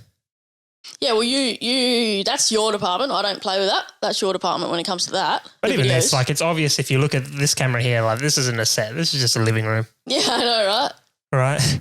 Yeah, so I get you. You've tried to... But we got multicam, you know, Yeah. production. But we like it to look, like with the videos, we always try to make them look like professional in a way. Even though it's all entry level equipment, yeah. Yeah. Yeah. You know what I mean? Like, yeah, but it is entry level, but it's the same way we don't have a race truck, but we want our pit set up to look professional for our sponsors. Yeah, I get what you mean. It's presentation. It's presentation. That's the fucking word I'm looking for, Yeah. which is something that I am not normally like, I got a rainbow on my fucking head, is what I'm trying to say. Like, Well, as far as it comes to, like, professional presentation, I mean, like, being in suits and shit is kind of wanky. yeah, no, that's a bit far. It's like when we went to that wedding, we looked like the Men in Black because we just had like black suits and white shirt That was underneath pretty and funny, eh? black tie. Yeah, and but I didn't know we so- could have coloured suits and shit. Yeah, well, now we know. Now we fucking know. Now we know. Yeah, But yeah, no, it's like we always try to look professional to a degree, like not too far hard into it, you know what I mean? We're not. Like, I find my fucking bogan, like, I wear flannels and shit, like, I got a rainbow on my head. yeah, But we try to look presentable bogans. yeah. Well, see, you've got me in one of the bogan stuff because I never used to wear like flannels and stuff before I met you, but Now you do. oh, I fucking love them, mate. They're great. I still can't deal with thongs though. Like, What's wrong with thongs? they're fucking, I just don't like them. Something freaks me out about having like the little thing between my toes. So get slides. Oh, yeah. Oh, yeah, that's a fucking good idea, Jacob. I didn't think of that. It's a good idea, but the only thing I hate about it is that they've become so popular that you feel like you're just jumping on a bandwagon. That's the only thing I don't like about it. Yeah, it's true. But then again, like... I get you, but whatever's comfortable. People could say the same thing about podcasts, but I mean, like, we've been wanting to do this before they were big. I think we've been wanting to do this for like 4 years. Oh, even longer. And like we only just started it like maybe a year and a half ago. Yeah. So yeah, I get you. I like people jumping on bandwagons, but yeah, it's what it is. Yeah. Fuck the bandwagon. Yeah, exactly. We just do us. Yeah. Doesn't really matter what anyone else does. Yeah, exactly. Hey, going back to the open carry state idea you came up with when we were talking about fucking... Oh, earlier, yeah. Yeah, early, like at the beginning. Yeah. And you were saying it'd be interesting to see what it'd be like with an open carry state. Mm. No, it fucking wouldn't. Yes, you can burp better than me, cunt. No, it fucking wouldn't, because think about those videos we watch. We watch these fucked up videos on YouTube. Oh, yeah. From the police body cams. Yeah, so there's a channel called Video Leak Police or... Police Video Leak or Police something. Leak Video. I always get it mixed up. I can't remember what it is. And you're not even dyslexic. But it's Police Leak Video or something. Those three words in whatever order. But it's on YouTube. And basically it's just all the body cams and that. But it shows you what it's like to be in an open carry environment because it's fucked up. It's fucking crazy. I can't believe, like, everyone goes... a lot of people do have, not just open carry, but they have, like, stolen weapons or I know. Unregistered weapons and that.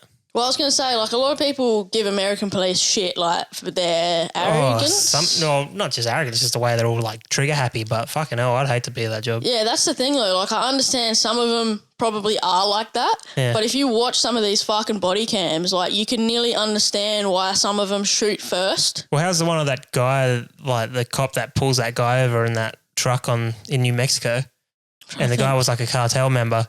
He's like, oh, you can step outside the car, please. Wasn't that just because of his tint on his windows? Yeah. Yeah. Yeah, because his window tint was too dark and he was like, oh, yeah, talking to him. He's like, all right, I'm just going to go back to my car and check my details. Like, do you mind just standing outside, please? And he's like, yeah, no worries. And he's like, stand outside. So I think it's because he didn't want him to have any weapons on him or something like that.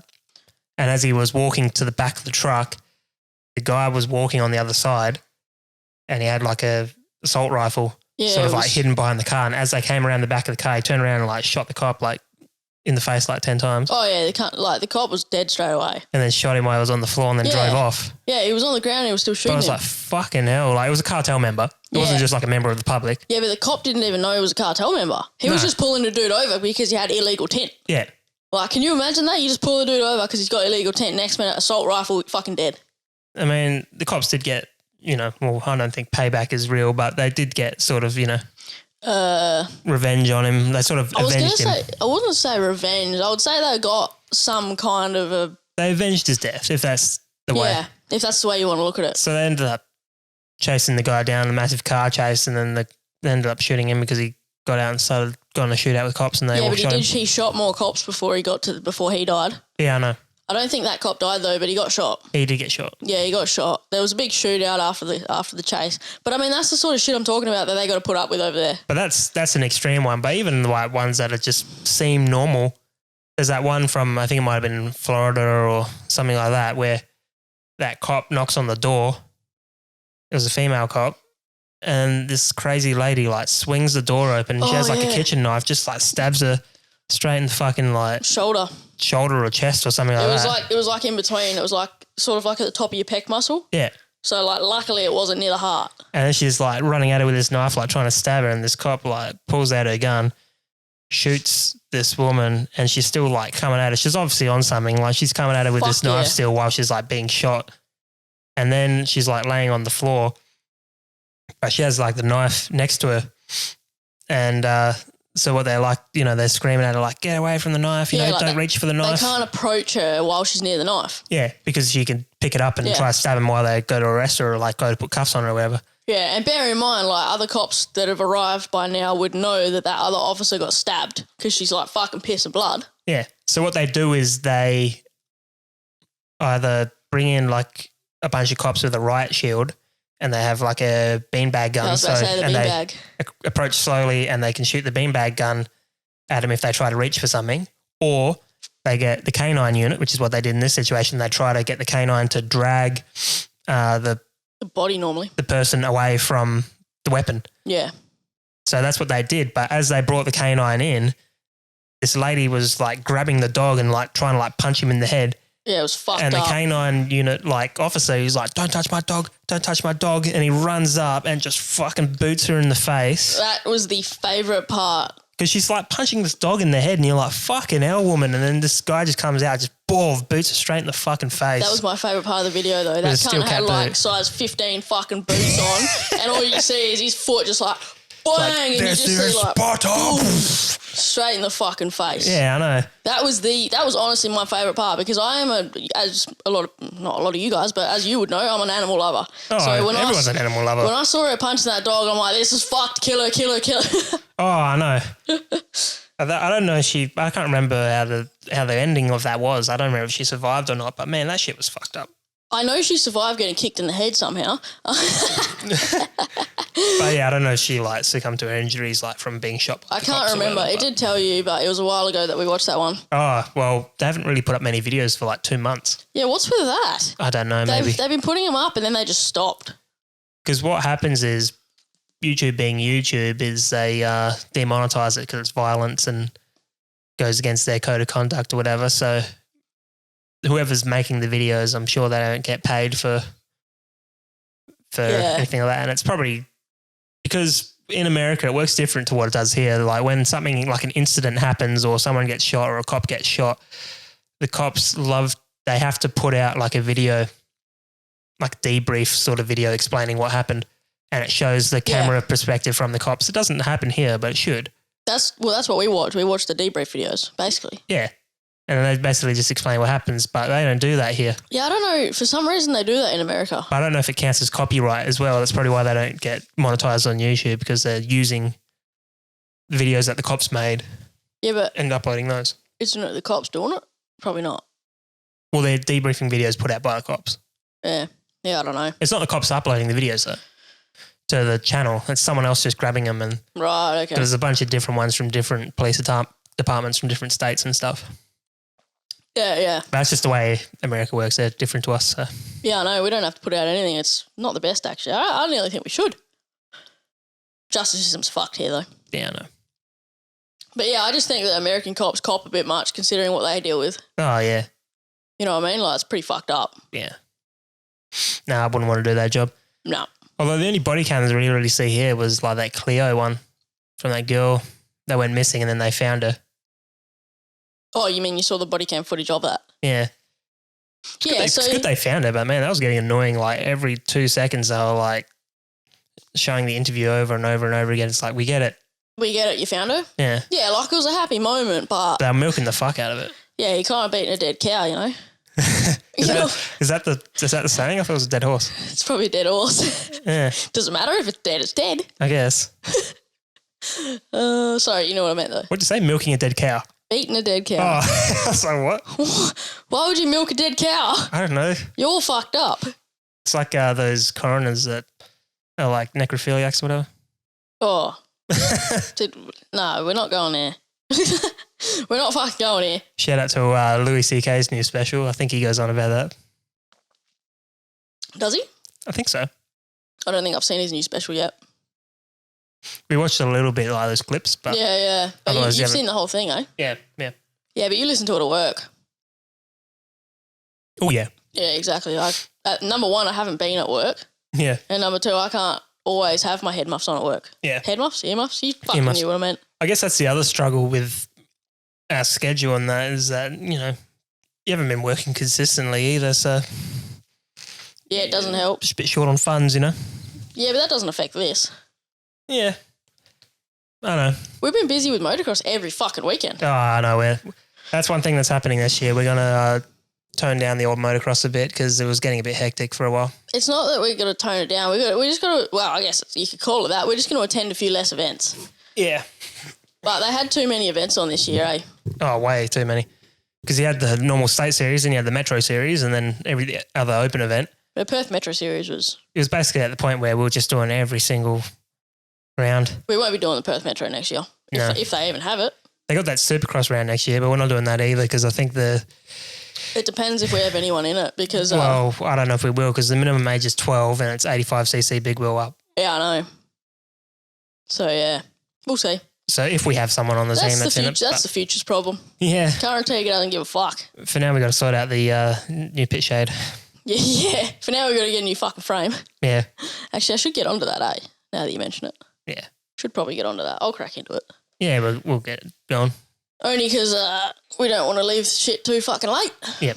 So, I mean, in the last episode, the first episode that we did, we spoke about where the name Youneek came from. So that was a name that Lance given to you because he looked at you and you said, you know, along the lines of like, you're a unique person or something like that. What did he say? I can't remember the exact words. I was like fucking 14 maybe. But he said it's not spelt the normal way. It's spelt Y-O-U-N-E-K. Yeah. Like unique. I'm pretty sure we told that story with Lance, yeah. So Yeah. and that's where the name came from. That's the origin story of the name. But I just wanted to touch today on a little bit about, you know, each Youneek, you know, Youneek Racing, Youneek Customs and Be Youneek. I just wanted to touch a little bit on those today. So Just talk about what the difference is between them. yeah, what the difference is, how they started. It seems like a lot of people seem to seem to ask what's the difference between this and that, yeah. Yeah, and just thought it'd be good to touch on it briefly. We'll start with the Youneek Racing, why not? That's probably our most in-your-face aspect of all of Youneek. Well, that's the first one. That's how we started, really. Yeah. Youneek Racing. Yeah. Customs. Oh, Customs did, didn't it? Yeah. Okay, I'll cut that out. Yeah, we'll touch on all of them. Where should we start? We'll start with Youneek Customs. That was the original. Yeah, all right. So Youneek Customs, all right. Do you want to take it away? Yeah. So the way it started is, so it was probably around late 2015. We were hanging out. You already had the bike you built, which is on the website. If you go onto the Youneek Customs section on the website, go into Youneek Builds, there's one there called Skittles. So it's the 2009 150 SX. Yep. All rainbow. And that was, called Skittles. Like the Still lollies. is. Still is. Like the lollies. It's Because just it was multicoloured. but it's going to look different real soon. Yeah. Yeah, we've been redoing it for like 5 years. It's not quite 5 years, but it's been a while. We had some mechanical issues and then it all went to shit. And then we started over. Yeah, well, and then I bought another bike. Yeah, and that too. So anyway, Youneek Customs. So anyway, you built this bike and then I got a bike and we started, just working on our bikes, doing them up, doing different things. And then we'll like, I think you said you've always wanted to have like a mechanical shop because you have like interest in dirt bikes and that, and you want to be able to build bikes for people and fix them up and stuff. Yeah. And I remember you were going on, you're like, I want like a shop name, but I can't think of anything, like it would be like T's Workshop or... Yeah, no, I didn't like that. Or it was like something, you had a few names, I can't remember what it was, but it was really shit. And I was like, why don't you do something like Youneek? Like Youneek something, Yeah. And I can't remember who came up with Youneek Customs in the end, but I definitely brought up the thing of being like it should be unique something. Yeah, and then, well, it was a case of I don't want it to be just mechanical because obviously I spray paint as well. Like I like painting and I like customising. Yeah, exactly. So it's the mechanical and customisation aspect of... Which is why I didn't want the name to be anything specific to mechanics. Yep. So, yeah, that was sort of how Customs came about, I think. And then we decided to be a bit fucking different. We'd start the Customs with a K. Yeah, that's it. I'm pretty sure that's how it sort of worked out. Yeah, it was. It was like, Customs with a C doesn't really... It's a bit gay. Yeah, but it was like, let's do something a bit different. So we did it with the K. And in hindsight, it's probably kind of like childish now. It's kind of how like our sponsor... The Customs with the K. Was kind of like how our sponsor, SKDA, their original name was Sickness Designs, spelled SIKNESS Designs. Yeah, I understand what you're saying, but you know the YK logo, like, can you imagine if it was a YC? Yeah, I know, it wouldn't be the same. It wouldn't be the same. Yeah. I don't have it on, sorry. No, that's right. I know what you mean. I'm sure if anyone was to look up Youneek Customs, they'd see what you mean with the YK logo. But that's sort of how Youneek Customs started, really. Yeah. And we just do, whatever jobs for people. Yeah. And then we went to the AusX Open Supercross. And we saw all the different teams there, and there was, obviously you had the factory teams. Then you had a few like smaller teams in the pits. Yeah. And we're like, wow, it'd be pretty cool. Well, I'd really already been nagging you that because I've always wanted a race team. So Yeah, but we were like, it'd be pretty cool to like have a team. But we were like, you know what we'll do first? We'll probably just be like a pit crew for a team. a mechanical pit crew, yeah. So yeah, we figured we'll be pit crew on a motocross team just to start off with, and we approached a bunch of different teams until eventually we found one. I was like, sure.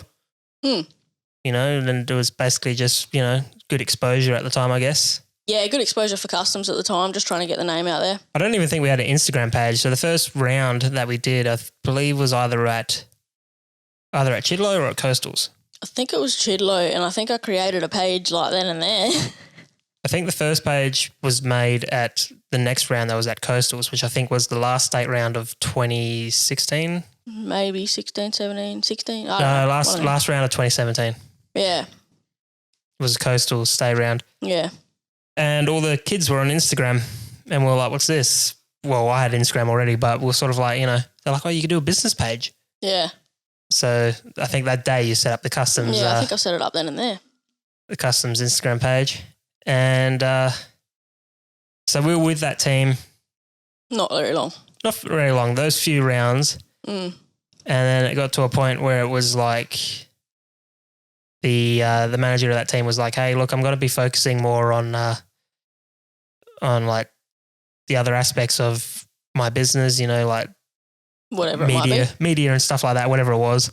Would you guys mind running the team while I focus on this side of it? And we remember looking at each other just going like, why don't we just do it ourselves Yeah, because we were already thinking about doing it ourselves anyway. at this point? So, you know, and there was also a couple other things like that we thought, you know, Needed to be a bit different. yeah, just things that we wouldn't do that way. So we were like, okay, you know. It was for us. It was a big environmental thing. We wanted a different team environment.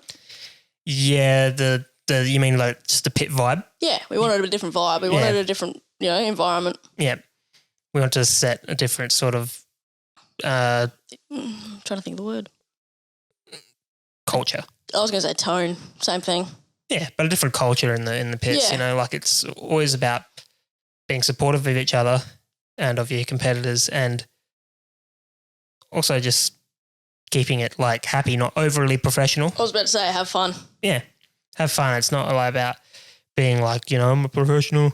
No, like Constantly. race hard on the track. Yeah. And then when you come in, you're mates with everyone. Like there shouldn't be rivalries once you're off that track. Yeah. Once you're off the track, you should all be hanging out, and the kids fucking do. Yeah. Kids fucking do. Yeah. The parents could do with following. Oh, I know. That's for especially in the Racing.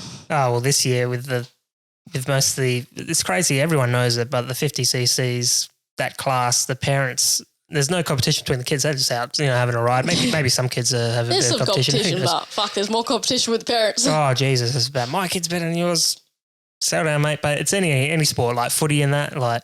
Fuck yeah, I've seen some footy hardcore shit where the parents like run on the field and shit. Oh, they're getting punch-ups all the time, though. Yeah. Like, oh, your kid tackled my kid. Blah, blah, blah. Like, Fucking hell, yeah, like leave it on the field. oh, just let the kids have fun. But What are you doing? I guess that touches on how the racing side started. So, then we moved on. We made our team. The first year was sort of like a Starter learning and starter. Yeah, we learned a lot of things. And the second year we got set up, took it a lot more seriously. yeah. The first year was like a touch and go, like just learning it all and Yeah. and then like Getting you say, introduced to the community as well, because I mean, obviously, like you don't want to step in from the sidelines and then act like you own the joint, if you know what I mean. Like fuck, take over the whole like thing. Yeah, so the second year, you know, we got the setup, which was probably one of the best things we ever did. It's a good setup, you know. We learnt a lot from the first year, so we could implement a lot of change into the second year. And we got ourselves a strong team. Got ourselves a strong team back then, and then we've just basically been trying to work our way up. You know, we learn something new every year, and then we try to implement change the following year to adapt what we've learnt. Yeah. So it's been a learning curve. Youneek racing was sort of a thing before it was a thing, though. Yeah. You know, like I had it on my bike. You had it on your bike before it was even I had it on my bike before we even had a race team called Youneek Racing. Like it was this weird. It was like it's a bit like the podcast. It was in the planning for a long time. Yeah. And then it came to light. Yeah. Well, there's a lot of like pre-preparation before it even launches. Yeah, exactly. So Although I don't know how much preparation we did, but we did a little bit. But yeah. It was a few months worth though. But yeah, and then that's sort of the race team for you. We just implement change each year, and at the moment it's going really fucking good in my opinion. Yeah. We've had a strong year. Yep. I'm glad Caleb's off 50s. Well, this is the best year we've had as far as results go. I mean, we got some. Last year was pretty good results-wise too, but it was like a half year because of COVID. Yeah. And like, that's another thing is like, I hate calling it our team. I just like calling it the team. Yeah, I mean, we are the team managers, but the team is made up of... Yeah, no, but when I say it's our team, like it's shit with just us. Like it's the team. Without the riders, like we're fucked. Yeah, but that's what I was trying to say. You just cut me off. Yeah. That's what I was about to say. Like, we're the team managers, but without everyone else, Yep. all the riders, it is nothing. Yep. And each year, I think, like, it just seems to get, like, we're just getting better and better. And, and it's all to do with how much, commitment that everyone's putting in. Yeah, exactly. It's all about finding that dream team in a way, like finding the people that slot in and the people that will put the commitment in. And well, it's kind of strange because each year we're like, oh, we got the dream team doing it. We're doing it. And then the next year comes around and we're like, no, this is the dream team. Yeah, it takes a while to find your groove, but we're learning new things. We got some really committed people in the team now and can't complain one bit. Hey, well, everyone that's there, Yeah, that's it. So it's doing very good. Can't complain one bit about that. So pretty interested to see how we go next year. Yep. It's going to be a new year. See what happens. I'm not dropping no info. Yeah, no, it's all going to be secret. You'll have to wait for that. Yep. We have our plans, don't worry. But another one to touch on is actually, while I'm holding it, good tribes bring good vibes, Be Youneek. Yeah. So Be Youneek is different altogether. Yep. Be Youneek is not motocross related.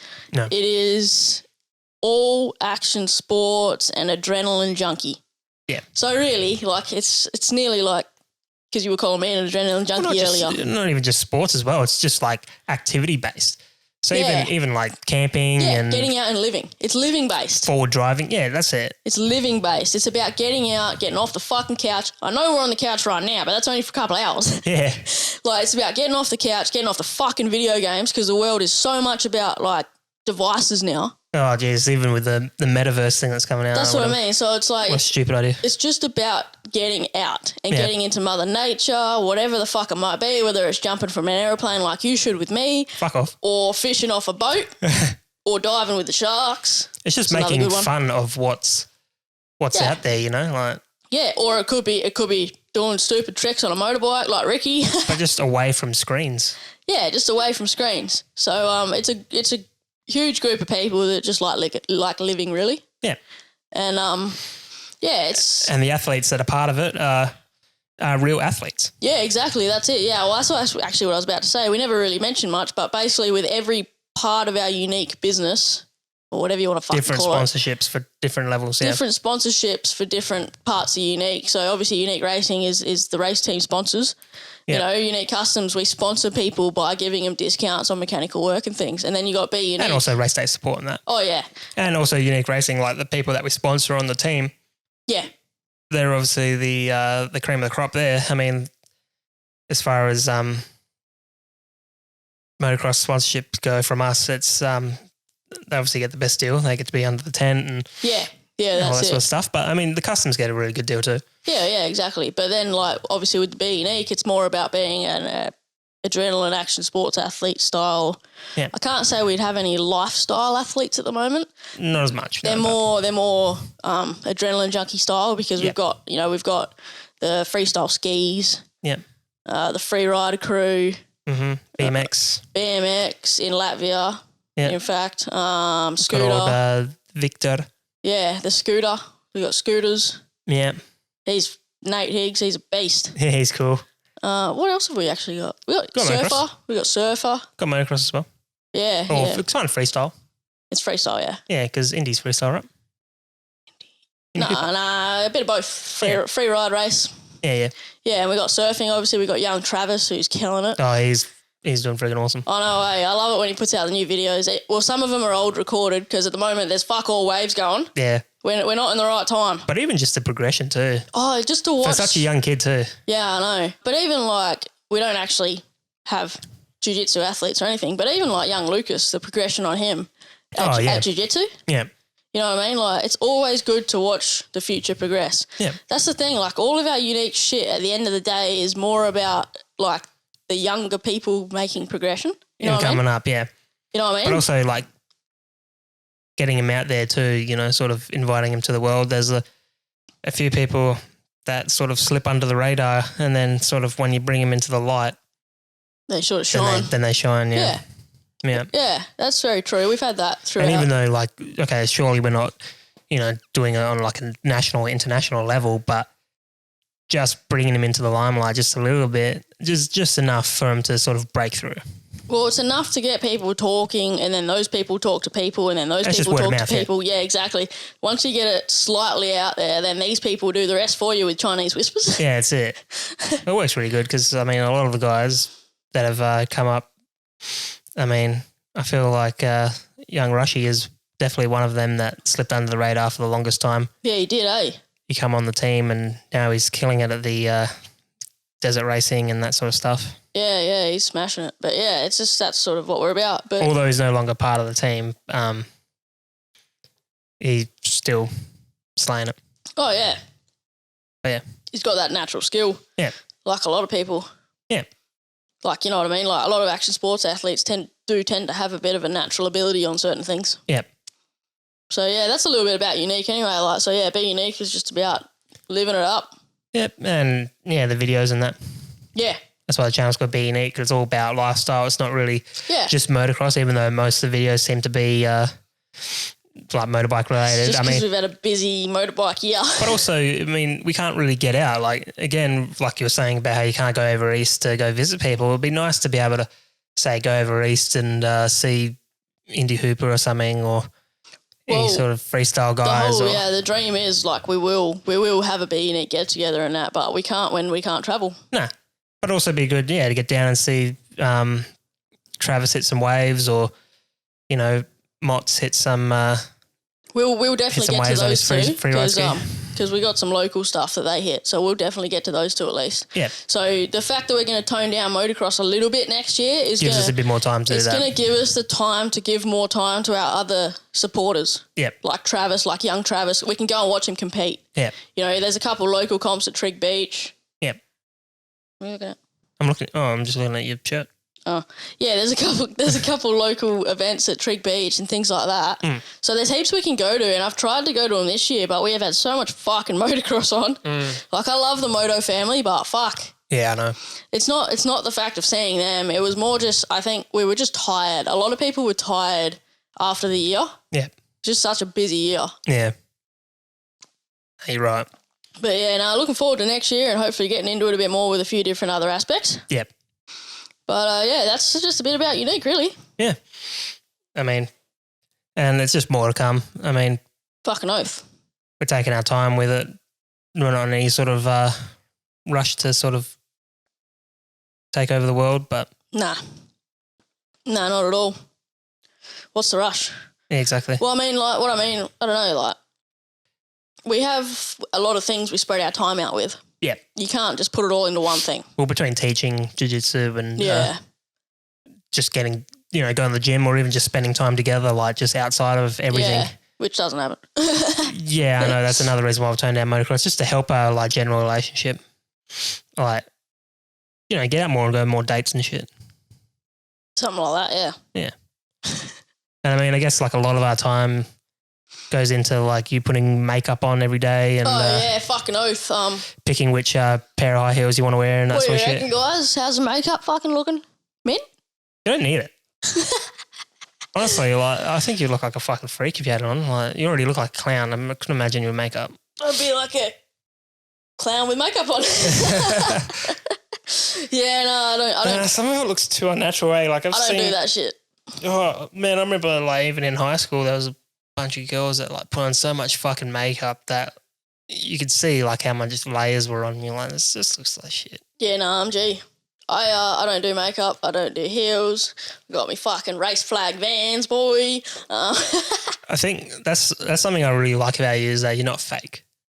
Yeah, nah. You're straight up about who you are. Yeah, fucking oath. If you don't like it, there's a fucking door.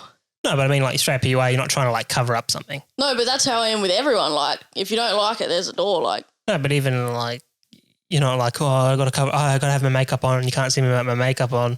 You're like, I don't give a fuck. This is what I look like. You don't like it? Fuck off. well, yeah, because I'm never going to wear makeup. It takes so much time, man. I refuse to look at any photos where she's wearing a dress. I just don't like it. It doesn't. There ain't many anyway. There isn't many, but it does freak me out. There isn't. And it was always like, it was only when I was younger. Oh, shit, sorry, that was my watch. Good one. My bad. Not my fucking red ball watch. I hope I didn't scratch it. Priorities. Yeah, no, I don't do that shit. And anytime I did, it was more like sort of forced, obviously. And I was younger. I was a lot younger, whereas I wouldn't be forced now. I'd be like, fuck you. Yeah, exactly. That's another thing about you that I like. It's like the inspiration you have to like other like young girls, especially the ones that are in like teenage years. Obviously, the pressures of basically the expectations of how young girls are meant to be, being a girl, and sort of like what the general traditional expectation of beauty is. Yeah, but I don't pretend to be a role model. I never said you did. Yeah, you just are by being yourself. Yeah, I know, but that's the worst bit about it though. Like I swear like a fucking horse. What is it? What's the saying? I don't know.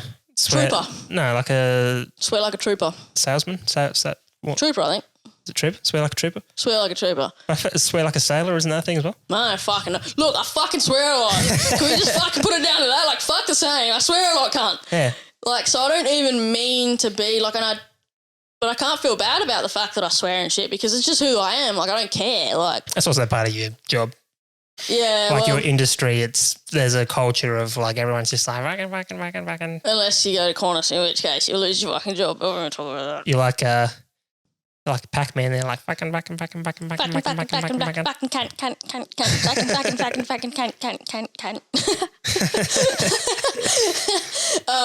Someone remix that to us.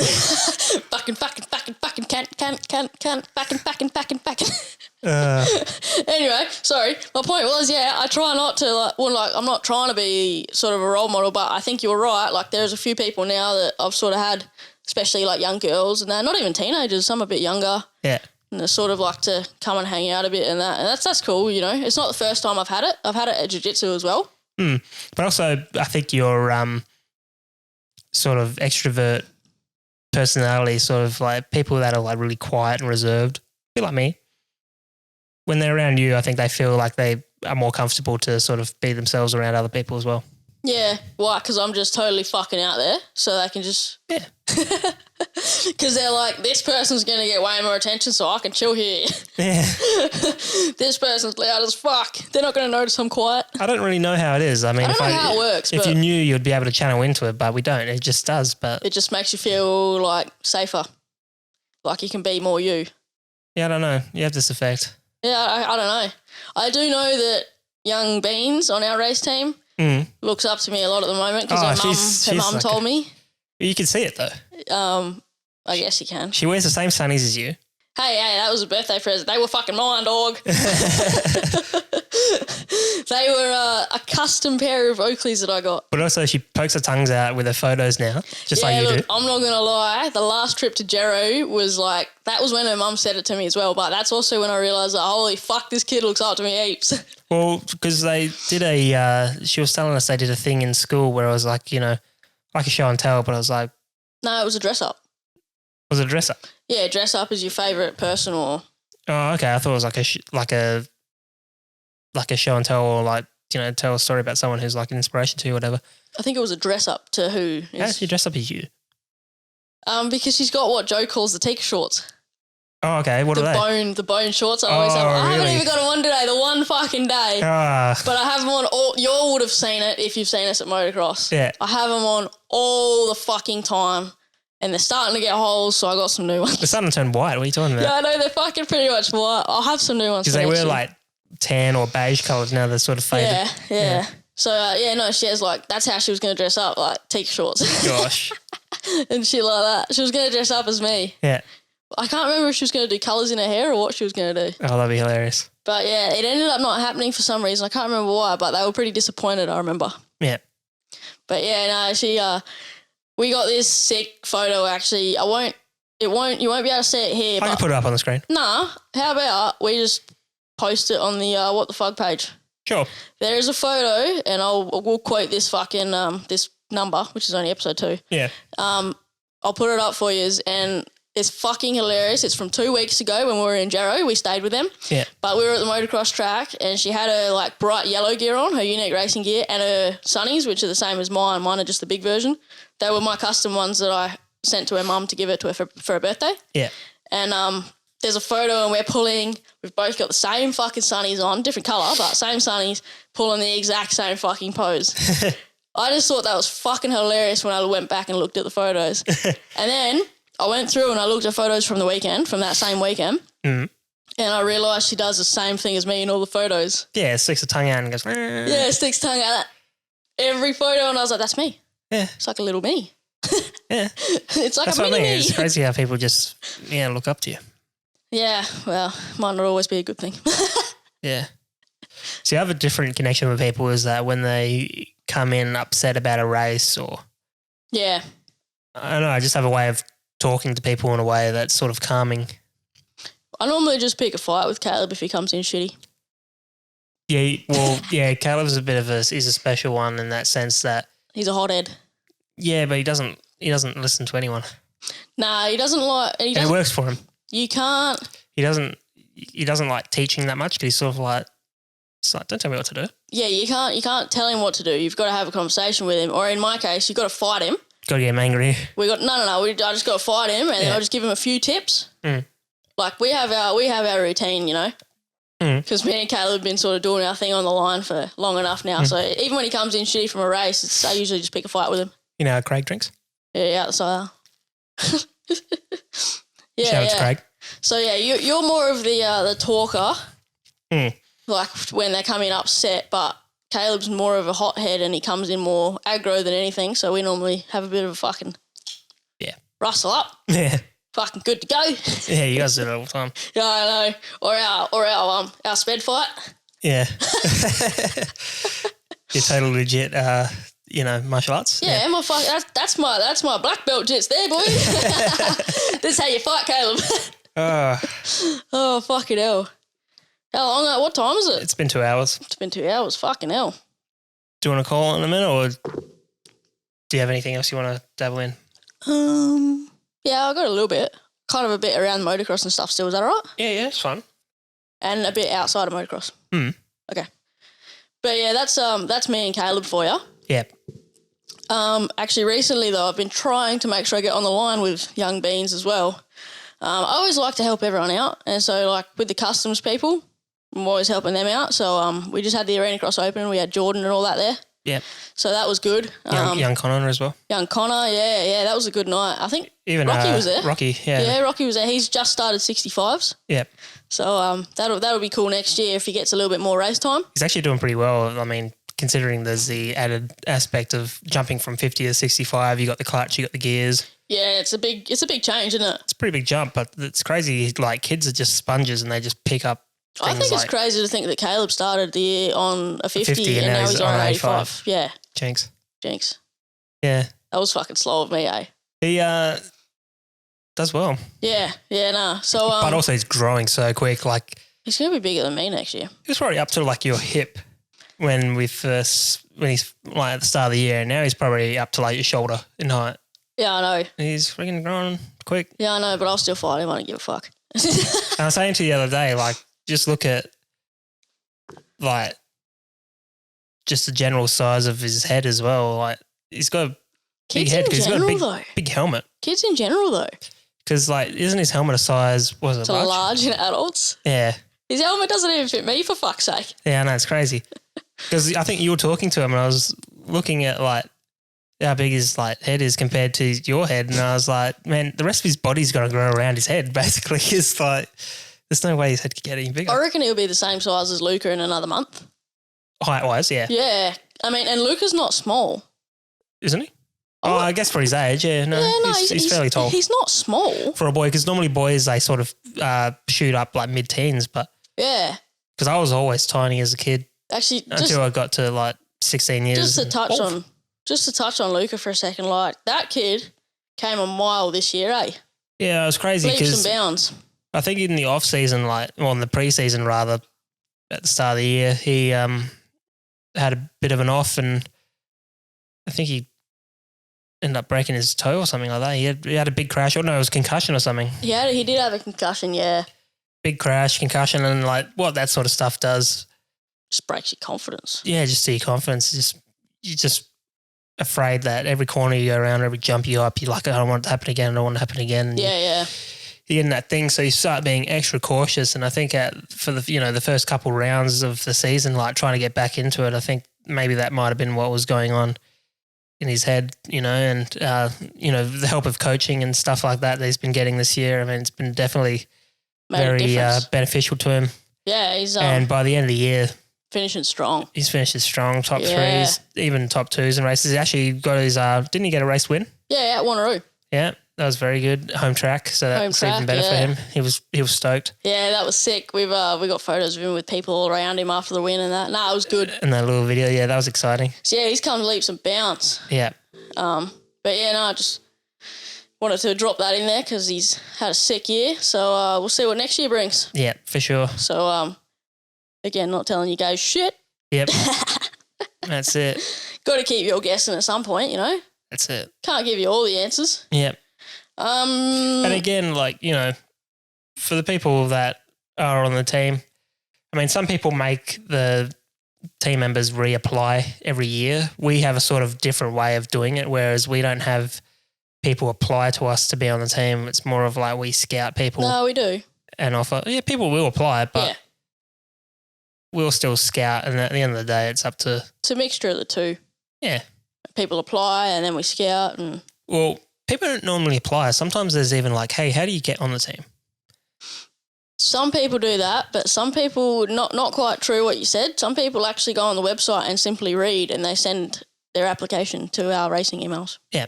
So you probably don't see as much of them until I show you. No. But I mean, I know a lot of people like they apply that way, and then they normally what we'll do if we see like they don't have many results because either they're new to the sport or whatever, we'll start them off on the customs contract, which is sort of similar. Just obviously you're not in the race team, so you don't get the sponsor benefits of the race team sponsors. Yeah.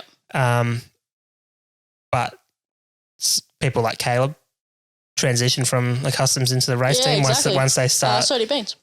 And Beans, yeah. Once they, show that they're pulling some results and we can see what they can do.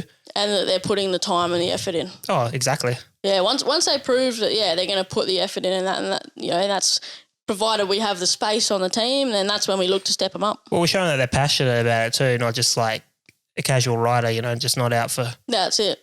For just, a casual ride and then that's it. Because, I mean, at the end of the day, it probably sounds a bit harsh, like, they have to get the results, but it's not for us. It's for... Sponsors. the sponsors, which are real businesses and, especially companies like, Oakley or... Yeah. SKDA, like these are world-class companies that... And Dunlop and a bunch of the others, So they're many. world-class companies and they need that representation. Otherwise, they're not willing to support the team. They don't want their logos on a bike that's consistently, coming in, under 10th place or whatever. Yeah, that's just how this, and we have contractual obligations with them, and exactly, and that's that's how it things works. we have to meet. So, I mean, that's why we have a contract. the pressure's as much on us as it is on the riders themselves. So, Fucking oath. so that's it. In order to keep our reputation, we have to keep their reputation. Yeah, that's it. That's it. It is how it is. And that's just that's the cycle of being on the team. But Yeah. I mean, so that's the responsibility. So if people think like, oh, we're just being mean because they've been applying every year to the race team, we won't accept them. It's not about us just not liking you or something like that. Yeah. Because there's a lot of people that I would have on the team just because they're great. And people. that there, what you just said, is the reason we created our Youneek Customs program. To support the little, like the other people that little bunch of people that that consistently put their efforts in and they put their maximum efforts in, but they don't necessarily get the same results. Yeah. You know what I mean? Like that's literally why we created the program. We still wanted to support people. Yeah. So that's what that was about. I mean, we have very good riders and we have your standard mid-pack riders and tail enders, whatever. It doesn't really matter. And even on the customs program, there are people that are just casual riders that just like to ride, but you know, there's some people that literally have no sponsors. Yeah, that's it. It's just to help out, really. But even for some kids, like there's some kids that when they start out, they have no sponsors, but just having a sponsor, doesn't matter what it is, it gives them that. It's like a weird confidence boost as well, I feel. Yeah, definitely. No, it definitely gives a kid a boost, especially children, like kids, you know what I mean? Yeah. Motocross is individual in that way. It's not like with footy or like soccer or whatever that I did when I was a kid. It wasn't like you were getting your own personal sponsors, you know? Yeah. You're just playing for your team. Yeah, as a team, yeah, I get you. Or representing your school or something like that. Like you're not really, you know. Yeah, I'm following you. Or representing your suburb or whatever, but you're not really representing yourself and the companies that support you. So it's actually kind of different. Like I couldn't imagine that as a kid. Well, that's because most of the time you play team sports. Yeah. Yeah. Well, team sport's different, yeah. But I mean, yeah. Obviously the team club would have its sponsors, but it wouldn't have individual sponsors as well. I'm following you. But I reckon enough about motocross because I'm fucking over motocross now. Yeah, no, we're done for the year. Enough about motocross. What else we got? Well, I actually wouldn't mind letting y'all know I got a fucking new job. Yeah. Starting on Monday. Yeah. So, which is, I was going to say it's tomorrow, but it's not. It's actually in 2 days. So, yeah, I got a fucking new job. So, you actually mentioned earlier it's been a bit of a pain in the ass with me being in and out of work. Mm-hmm. Thanks, COVID, you fucking cunt. Well, obviously... Would you like one more? Yeah, right. How much have you got there? None. Oh, you could tell me. Look at that, little baby. Save every drop. Anyway, keep talking. I'll grab the drinks. Yeah, obviously COVID fucks aviation a bit. You know, you've got to fix planes, and if planes aren't flying, you can't really fix planes, you know what I mean? So my industry's been a bit in and out lately. So I've sort of been contracting, which means I haven't got full-time work. I basically worked full-time for the first bit, and then it was just, we ran out of work.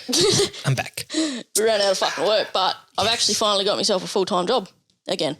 I had a full-time job at Pierce Base with the RAF there, but we finished our contract up with them, and then ever since then you've been getting annoyed because I'm in and out of work. Yeah, no, it's hard, especially when you're like a casual worker and you've been working casual for over a year. Yeah, but bear in mind, the first year that I worked casual, I pretty much worked for the first year as a contractor. Like they had all the work. I mean, it's good in the sense that, like, obviously as casual you get paid a bit extra, but you don't get the benefits of holidays and sick leave and that sort of stuff. So every time we had to be off for motocross, it meant that I wasn't getting paid. Exactly. So it was hurting us. So that was a bit of a pain in the ass. So, but as of Monday, I'd like you all to know, fucking working. It's not back on RAF base like I was hoping, but it's probably the second best thing. We haven't really spoke about it much, like just generally, but I mean, like, is it a full-time or is it a contract? The one I'm going to now? Yeah. Full-time. Okay, so you get the benefits in that? Yep. Okay, that's good. Is that, you didn't know that? No. You do now. Okay, cool. That shows you how much we talk. It was more like, hey, Nate, I got a fucking job. I'm just excited you got a job, honestly. Like, well, a different job. The details didn't really matter. It was like, take anything you can. But, I mean, this is actually a really good one. I'm glad you got this because there's been a few that you've had in the past couple of years that have been like... Argh. Yeah, well... And at least you actually, like... want to be there for this one. At least you're actually going to be doing your job rather than just, like, sitting in stores or... I haven't done any sitting in stores. Doing Flightline or something like that. Exactly. Like the other options, I've done, a bit of Flightline and a lot of painting aircraft lately. Exactly. Like, it's not really... Like, you could do it, but it's not your... I can do it, but it's not my specialty. I mean, I can paint fucking planes, but you know what I mean? It's not what I want to be doing. I want to be fixing the fucking thing, don't I? Yeah. So it's good. And it's the second best thing to being on PS because they're rather fucking anal. Yeah. So, I got a fucking job, guys.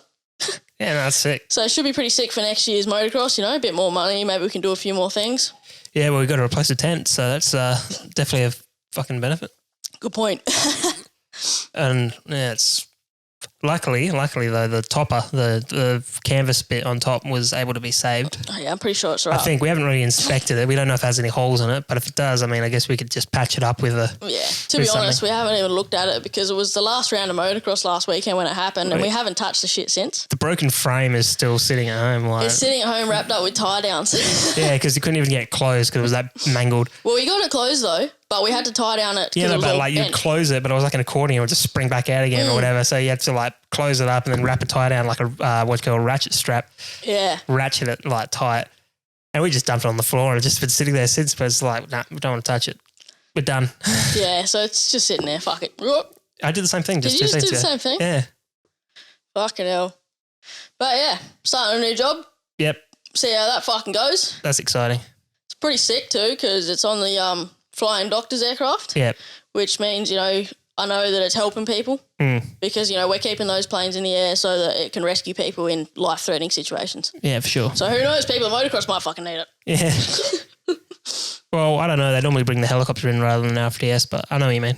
Yeah, but sometimes they will depends where they are. Oh, fly them out after they take them to a doctor or something. Yeah. Yeah, It depends where they are. A lot of the time that's what happens. Yep. But yeah. Yeah, if there's a landing strip closer. Sorry. Yeah, if there's a landing strip closer than a helipad or something, yeah. Yeah. Yeah. Yeah, that's it. Well, they do their bush landings too, like if they got a dirt strip. So now I think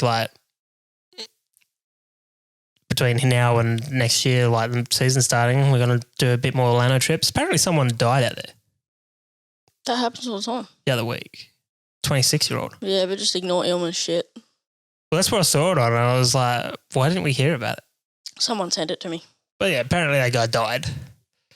Yeah, I didn't see a lot about it because I didn't look into it because I don't give a fuck. I mean, I don't know the situation, but generally it's the same. Like, okay, sure, the dunes are dangerous and you go in there knowing they're dangerous. No one goes in there going, oh, look, it's a perfectly safe, regulated place. No, they do because they're fucking retarded. Well, some people do. But it is like, it's a non-regulated place. Like you go in there and it changes every day by nature. No one manually does it, obviously. Just the wind. And then people go out there, they don't even bother to ride around and scope the area out. And then they just go full bowl and then wonder why they've... I'm just going to say back the truck up for a second. Why? Because people do manually fucking change it because they're fucking mining all the sand out, therefore the dunes are shifting much worse. Oh, well, that's true. That's happening. But that's more of a gradual thing in a way. Nah, it's not really, but nah.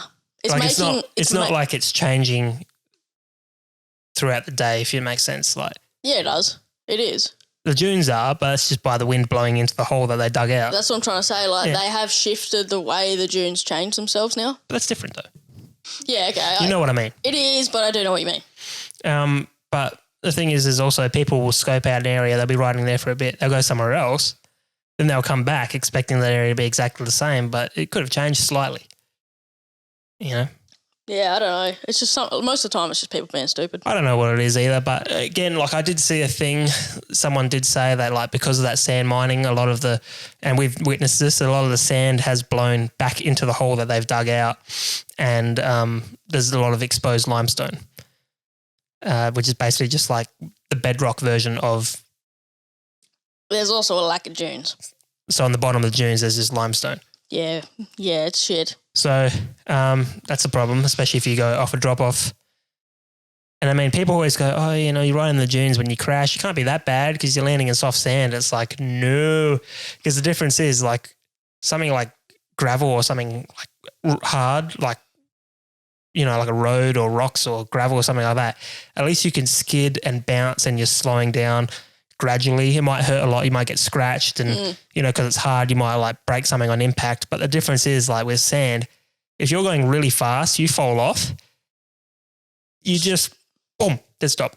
Yeah, it's like a dead stop. Yeah, There's no... I get ya. And sometimes limbs can get stuck if it buries in sand. Oh, of course. And you keep going. But it's different. There's no gradual stop. It's just everything straight away. to just poof in the sand and just stop really quickly. And that's why, and the difference is it's not bones breaking as much, but it's more brain trauma. Yeah, I've done much more injuries in the dunes than I ever have on a motocross track. Because you're coming so fast to a sudden stop, your brain's just rattling around your head and that sort of stuff. So that's why you have to be so careful out there. Yeah, it's a scary place. It's different, and that's what people think as well. They come out and they go, hey, it's just sand. You're just going to, have a soft landing if you crash. And it's not, no. It don't work like that. It doesn't work like that. It don't fucking work like that at all. Yeah. But yeah, it's different to what people think. They think, if they think you can just go out there and be a fuckwit. Yeah, no. Best not to. And we scope out our places first. I mean, you've gone there for a long time, you've got some experience, but there's always people that go there for the first time and they think they know the place like the back of their hand, and it's like, no, you've never ridden a place like this before. Yeah, it's different. But I mean, it's not as hardcore as it used to be, but it's still bad, obviously. It's like walking to the Amazon and just thinking like, oh, this is my nature. Like, I know how to survive this. No, it's a different thing. Like, even the videos we're watching, like lately, there's these videos like near-death compilations. Yeah. Oh, man. And the ones that freak me out are the snowboarding ones or anything that's on like the mountains or avalanche. But there was one that I saw. I don't know if it was one that I was watching with you or one that I watched alone. Oh, and he went off the drop-off. No, he had skis, like the long skis, and he was like standing on top of the mountain and he like clicked in his skis and he started like sliding backwards. And like he was like, oh shit. And he was like, went to like get his balance, but right behind him was the edge of the cliff. So as he like got his foot, like caught his balance, his legs slipped off the edge of the cliff and he like fell off this massive cliff and then like landed in this soft part of snow, like loose snow. I think I was there for this one. Kind of broke his fall a bit and then he rolled for a bit, went over like sharp rocks and that, and then fell off another one. Yeah, I'm pretty sure I saw this. And then he landed at the bottom. I think he was okay because it's near death. It's not like it's not death, but he probably had, he could have had broken bones. Oh, he probably got pretty fucked up. But even just watching it, I was like, fuck that, like falling off a mountain. But, oh, no, the one that we saw yesterday was the avalanche and the guy was buried in the snow and they were like digging, trying to find like the guy's head. Yeah. Because you could suffocate in an avalanche. Fucking, yeah. If you get pinned under the snow. But also not just suffocation, I guess, hypothermia, freezing and that. Scary. I think I'd be more worried about the suffocation. You get little landslides in Lano, but nothing like that. Nah, nothing like that. It doesn't sort of like the snowball effect. It doesn't snowball because it doesn't stick to each other. It just slides down like a landslide. You can get pretty buried, but not that hardcore. No. We've had our lower half buried. Yeah, but we also have it like if there is like a little landslide in the dunes and you're not there for it, but then you hit it after, it's just like loose sand just sitting on top. So your front wheel just buries, then you just, whoa. Yeah, that's pretty funny. We got multiple videos of us doing that. We do. That sucks. I don't like that at all. There's one of you coming down the dune and that happens. And then there's one of me trying to go up a dune. I just hit it and just do a front flip and land on my butt. And I'm like, oh. When I was going down it though, didn't I front flip as well? Yeah. That's what I'm saying. That's that one. Yeah, that was fucking funny, eh? Yeah. Fuck, we got some good ones. Yeah, I'll play it, but I don't have it prepped. So nah, we might prepare them next time for them. Yeah. Yeah, we'll prepare some stuff. Yeah, we'll prepare some shit for the next episode. Yeah. For you guys to have a fat laugh. Yeah. So I think since this episode kind of has a theme of going into the origin stories of everything and learning a bit about us, maybe we should talk about how we met, because it's even more of a weirder story than normal. Because, I mean, nowadays meeting people is a lot different to the way it was. I mean, a lot of people meet on Tinder or just Snapchat or whatever it is now. I don't know how people do it. I don't know how they do it anymore either. Compared to back in the day where it's like, I saw your mother in the fucking dancing in the pub and whatever.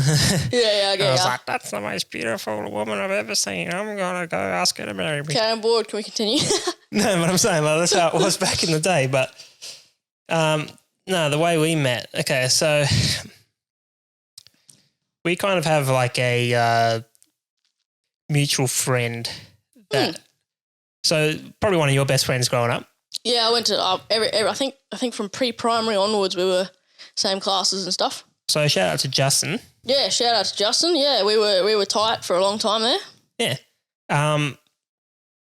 And I guess because we all kind of live in the same area and went to like there's only the two schools that we had. High schools, yeah. Oh, So and primary schools. Yeah, but it was a school I went to and there was a school that you went to. They were the two more prominent ones. There's probably about 3 or 4, but they were the two most prominent ones in the area. Yeah. So everyone was sort of like, we all knew each other. Well, I didn't really know you, but we had mutual friends. We had mutual friends no matter what, yeah. Yeah. So I knew Justin through another friend. Yeah. So basically, he was having his 21st birthday, and one of my friends got invited who was friends with him. So I got added to that list as a +1. Yep. And you were obviously invited because you were like one of his best mates. And I took Smurf as my +1. Yeah. Which is another one of your friends. Yeah, Smurf. Sorry, weird name. That's her nickname. Don't ask me about the real name. Yeah.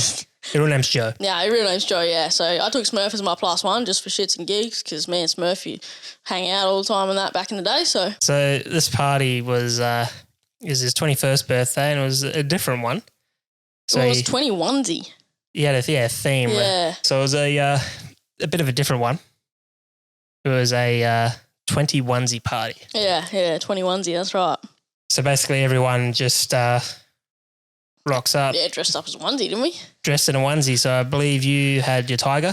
I had me tiger onesie. And classic. at that stage, I didn't even own a onesie. Because you were gay. What are you talking about? So I had to go out to Kmart or whatever, and I just picked up like a Superman onesie, but it was like a sleeveless one. So I wore a shirt underneath, I remember. Yeah, I think I vaguely remember that. Yeah, it was awkward. So, we went to this party and I remember there was security at the door. So I remember they were going, are you on the list? And they're like, we asked for your ID. And I was 19 at the time, probably even 20 at the time. No, I think I was 19. No, you would have been 19. So I was 19 at the time, and they were asking me for ID, and fair enough because I'm only like a year over 18. But I remember I was like, I don't look under 18, do I? You were being a little disgruntled fuck. Oh, I was pissed off because they made such a big deal about it, and I was like, come on, really? So I walk in, I finally get in, I get settled there, have like a few drinks or whatever, and then at one point I turn around and Tika's standing there with Smurf, and by the looks of Tika, you can even tell now, like she had a hat on, she was standing there with a tiger onesie, and she looked like she was probably at least 15. And I walked up, and I'm pissed off at this stage. I'm like, how the fuck does this kid get in? And I get asked for ID and shit. What the fuck is this? So I walk up. I'm like, I said, are you even allowed in here? How old even are you? And you're like, I'm 21, cunt. Yeah, I was like, I'm fucking 21, cunt. Exactly like I would say it now. So that was our first words. It was like, are you even old enough to be in here? Fucking 21, cunt. Yeah, I'm fucking 21, cunt. Get the fuck out. And then I think we just ended up talking. We talked for a little bit, yeah. For ages that whole night. We just talking shit, talking about our interests. Basically, it's the same as this podcast, really. Just talking about our different interests. You're talking about how you do your jiu-jitsu. You talk about how you play cricket, ride motorbikes, all that. And then we didn't speak to each other for like another year after that.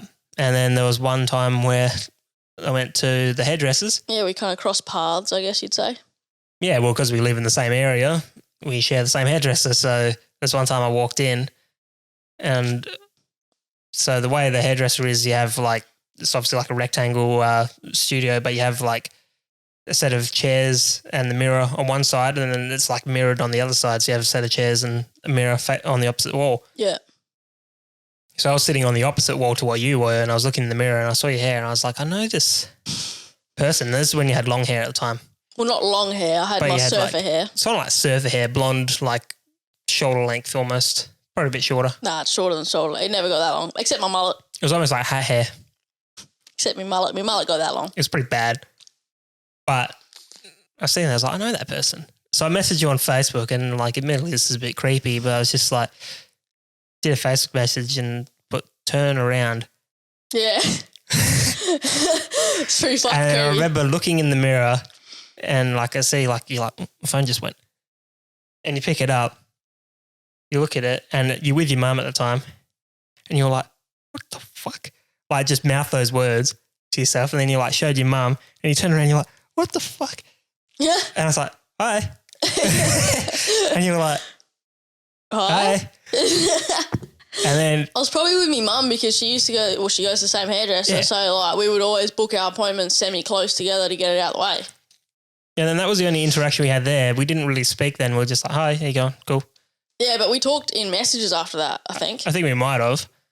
But then after that, then we caught up again at like a Dome. That was after we've been talking about. Yeah, I've talked for a bit. And then we caught up at the Dome restaurant, which is kind of like a place to get coffee and Food. And just lunch and whatever. Non-alcoholic beverages. Yeah.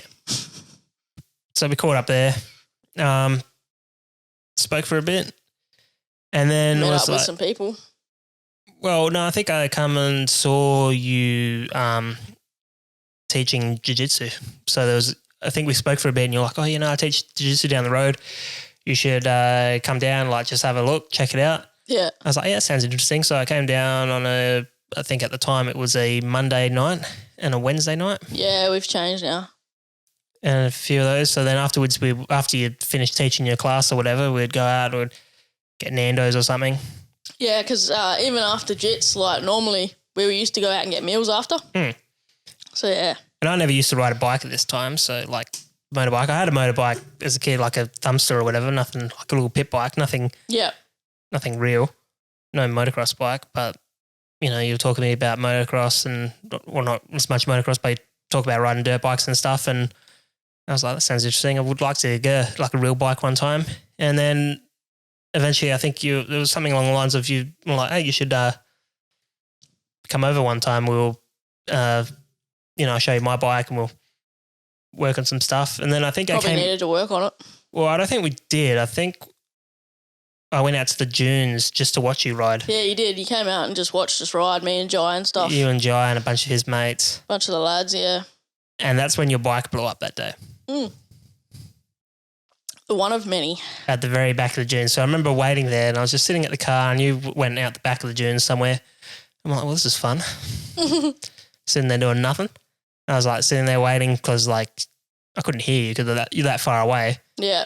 And I was just waiting for the to come back, but didn't hear it. And I think Jai may have come back and he goes, yeah, Tika's bike blew up. And I was like, oh, okay. And I think he drove his car out there, picked your bike up. Can't remember now. And then that's when I started coming over and work on the bike. Yeah, right. And there was lots of things we had to do because at that point you're having lots of problems with that bike. I think that was the first blow up of many because of the issues I was having. The problem was you're burning out stators and detonating pistons. Yeah. So it means the piston was getting a lot of like bits of like metal breaking off the edges of the top of the piston and yeah. It's small amounts though. Yeah. And basically the stators were melting. Yeah, I was melting stators, yeah. That was fun. So for a long time you were taking your bike to just a shop. When I didn't have time to work on it, that's what I was doing when I was so flat out. That's when I was riding, like making sure I was riding every weekend and shit. And there was lots of times this guy who would pull apart your bike and then he'd be like, put it back together and he's like, yeah, you know, I've put new parts in, blah, blah, blah. Replace the stator, put a new piston in. Yeah. All right, should be good to go. But I never used to take it to him and then I only took it to them when I didn't have time to work on it. Yeah, of course. But then it blew up again. Yeah. And that was when And then you took it back there again and then, you know, it was just costing you more money. And I was like, why don't you just do it yourself? Like you are an engineer, right? And you're like, yeah, I don't have the time though, you know, between working and blah, blah, blah. And I was like, well, I can help you. Yeah. So it was like, you don't have to do it all on your own. I'll come and help you so we get it done faster. Yeah. So, you know, we eventually figured out what the problem was with the bike. So the CDI box, which is basically on a 2-stroke bike, there's not much electrical stuff to it. You basically got your coil, your stator and your, you know. CDI, really. And your CDI. Not much in between. That's about it. A wiring harness. Yeah, that's it. There's not that much to it. So we replaced basically every part until we got to a CDI. And the CDI is the most expensive part. Yeah, that's why we replaced. That is what is the brain of the bike, which lets it know when it should time, like when it's basically just the brain of it. But yeah, that turned out to be fried. So you sourced one. The last one in Australia. The last one in Australia, which was in Bunbury, which is about an hour and a half away from here. 2 hours away. About 2 hours away from here, we went on a road trip. And it was over the... Funny enough, hold on though, I borrowed Justin's tent for that road trip. Oh, you did? Yep. Oh, there you go. It goes full circle. Oh, that's right, you did. I did. Yeah. That's right. So it all goes through full circle. But that was the New Year's weekend. Yeah, because that was the first New Year's I hadn't been riding because my bike was fucked. Yeah. But that pretty much from when we started working on the bike before we even figured out the CDI, because obviously we rode it a few more times and blew it up a few more times before we figured out what it was. Yeah. From the moment we started working on the bike, though, that was basically the moment where we were just together. I was over every day. Yeah, we were together all the time. And it used to be like I would come over after work or on a weekend or whatever. Yeah. And I'd just be there all day and then I'd come home like around whenever dinner time was or whatever. Real fucking late, yeah. Yeah. And then on the days that you had jiu-jitsu, I'd come down there and I'd watch you do jiu-jitsu and then eventually I jumped on the mats. Yeah. And it would be a case of, we'd go to the jiu-jitsu, then we'd go home and then we'd catch up the next day after work and it would just be a repeating cycle until eventually I was like, we eventually figured like, wouldn't it be easier if we just like, if I just stayed over your place? Yeah, no shit. And then you pretty much, we were still friends at this point, but you pretty much lived at mine. But me moving in with you wasn't like a planned thing. It just happened. Yeah, it wasn't really planned. It was like a case of you stayed over once and you never fucking left. Basically. I was like, I'm just going to stay over another night. If that's all right. Yeah, that's fine, blah, blah, blah. And I was like, I'll mow your lawns and stuff. That's how we lived together. Yeah, but it was a total it wasn't a talked about thing. Like, it just was a thing. It just happened. You know what I mean? Yeah. So, yeah, it was just like you stayed over one night and then you fucking pretty much lived there. That's it. Couldn't fucking get rid of him after that. Yeah, so then when we went to Bunbury, it was on the New Year's weekend, picked up our part before the shop closed for the New Year's, went out for a dinner, and I remember that was one of the funny ones because... you only remember that because of what happened. Well, basically we got to the whatever pub it was in town there. I can't remember what it was. I can't even remember... Sorry about the noise. I can't even remember what pub we went to. It was one of the Bunno ones. Oh, we grabbed dinner and grabbed a beer and the lady was like, okay, no worries, got me the beer and then you got a beer as well. And then she looked at you and goes, can I have ID, please? You're like, yeah, sure. Pulled out your driver's license, gave it to her. She's like, yeah, fuck off. Yeah, no, genuine fuck off. Doesn't believe me. Because you would have been 21 or 22 at the time, maybe. Yeah, maybe 22. I was off my peas. Yeah. I was off me fucking peas. Yeah. So, she was like, yeah, fuck off. Like as if she didn't believe that you were fucking old enough and you were like, what the fuck?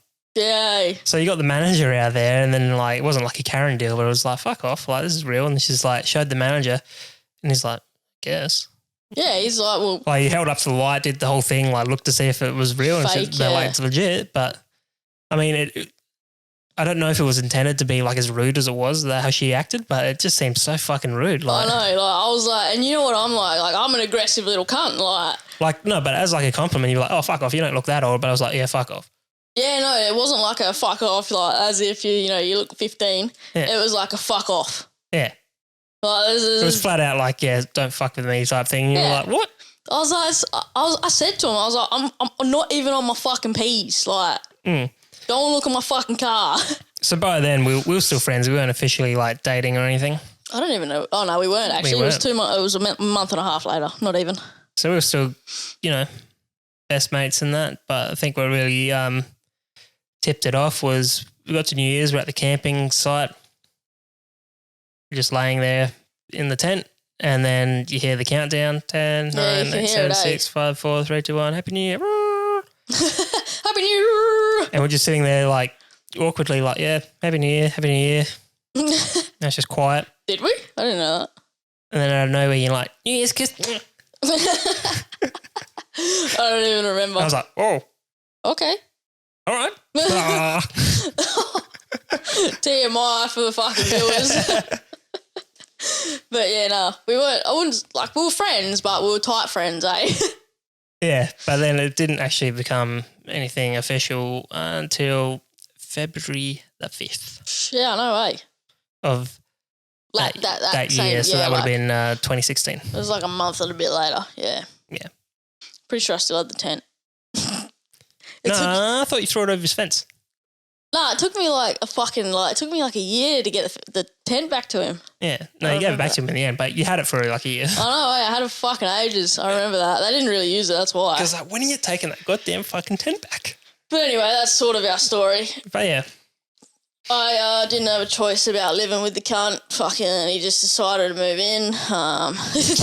Yeah. I think that's the main like origin stories we got for you today. I mean, I think so, yeah. I can't really think of much else. I mean, we got the origins of the teams and all the different like unique brands. You got the origins of our relationship. You got things that we're into, and stuff like that. General interests. I think we've covered a lot. We've done all the videos we had prepped, so I think yeah. Covered a bit about some fucked up people with firearms and knives and yeah, a couple rabbit holes. It was actually pretty good. Yeah, you sort of end up diving in and forget that you're still there. Yep. But yeah, no, I think we'll wrap it up. I think so too. And save whatever else we got for the next one. Yep. All right. So I guess we thank you all for listening, and if you're watching on YouTube, again, please hit the like button, subscribe, and hit the bell so you know when go and buy some shit. Episodes drop.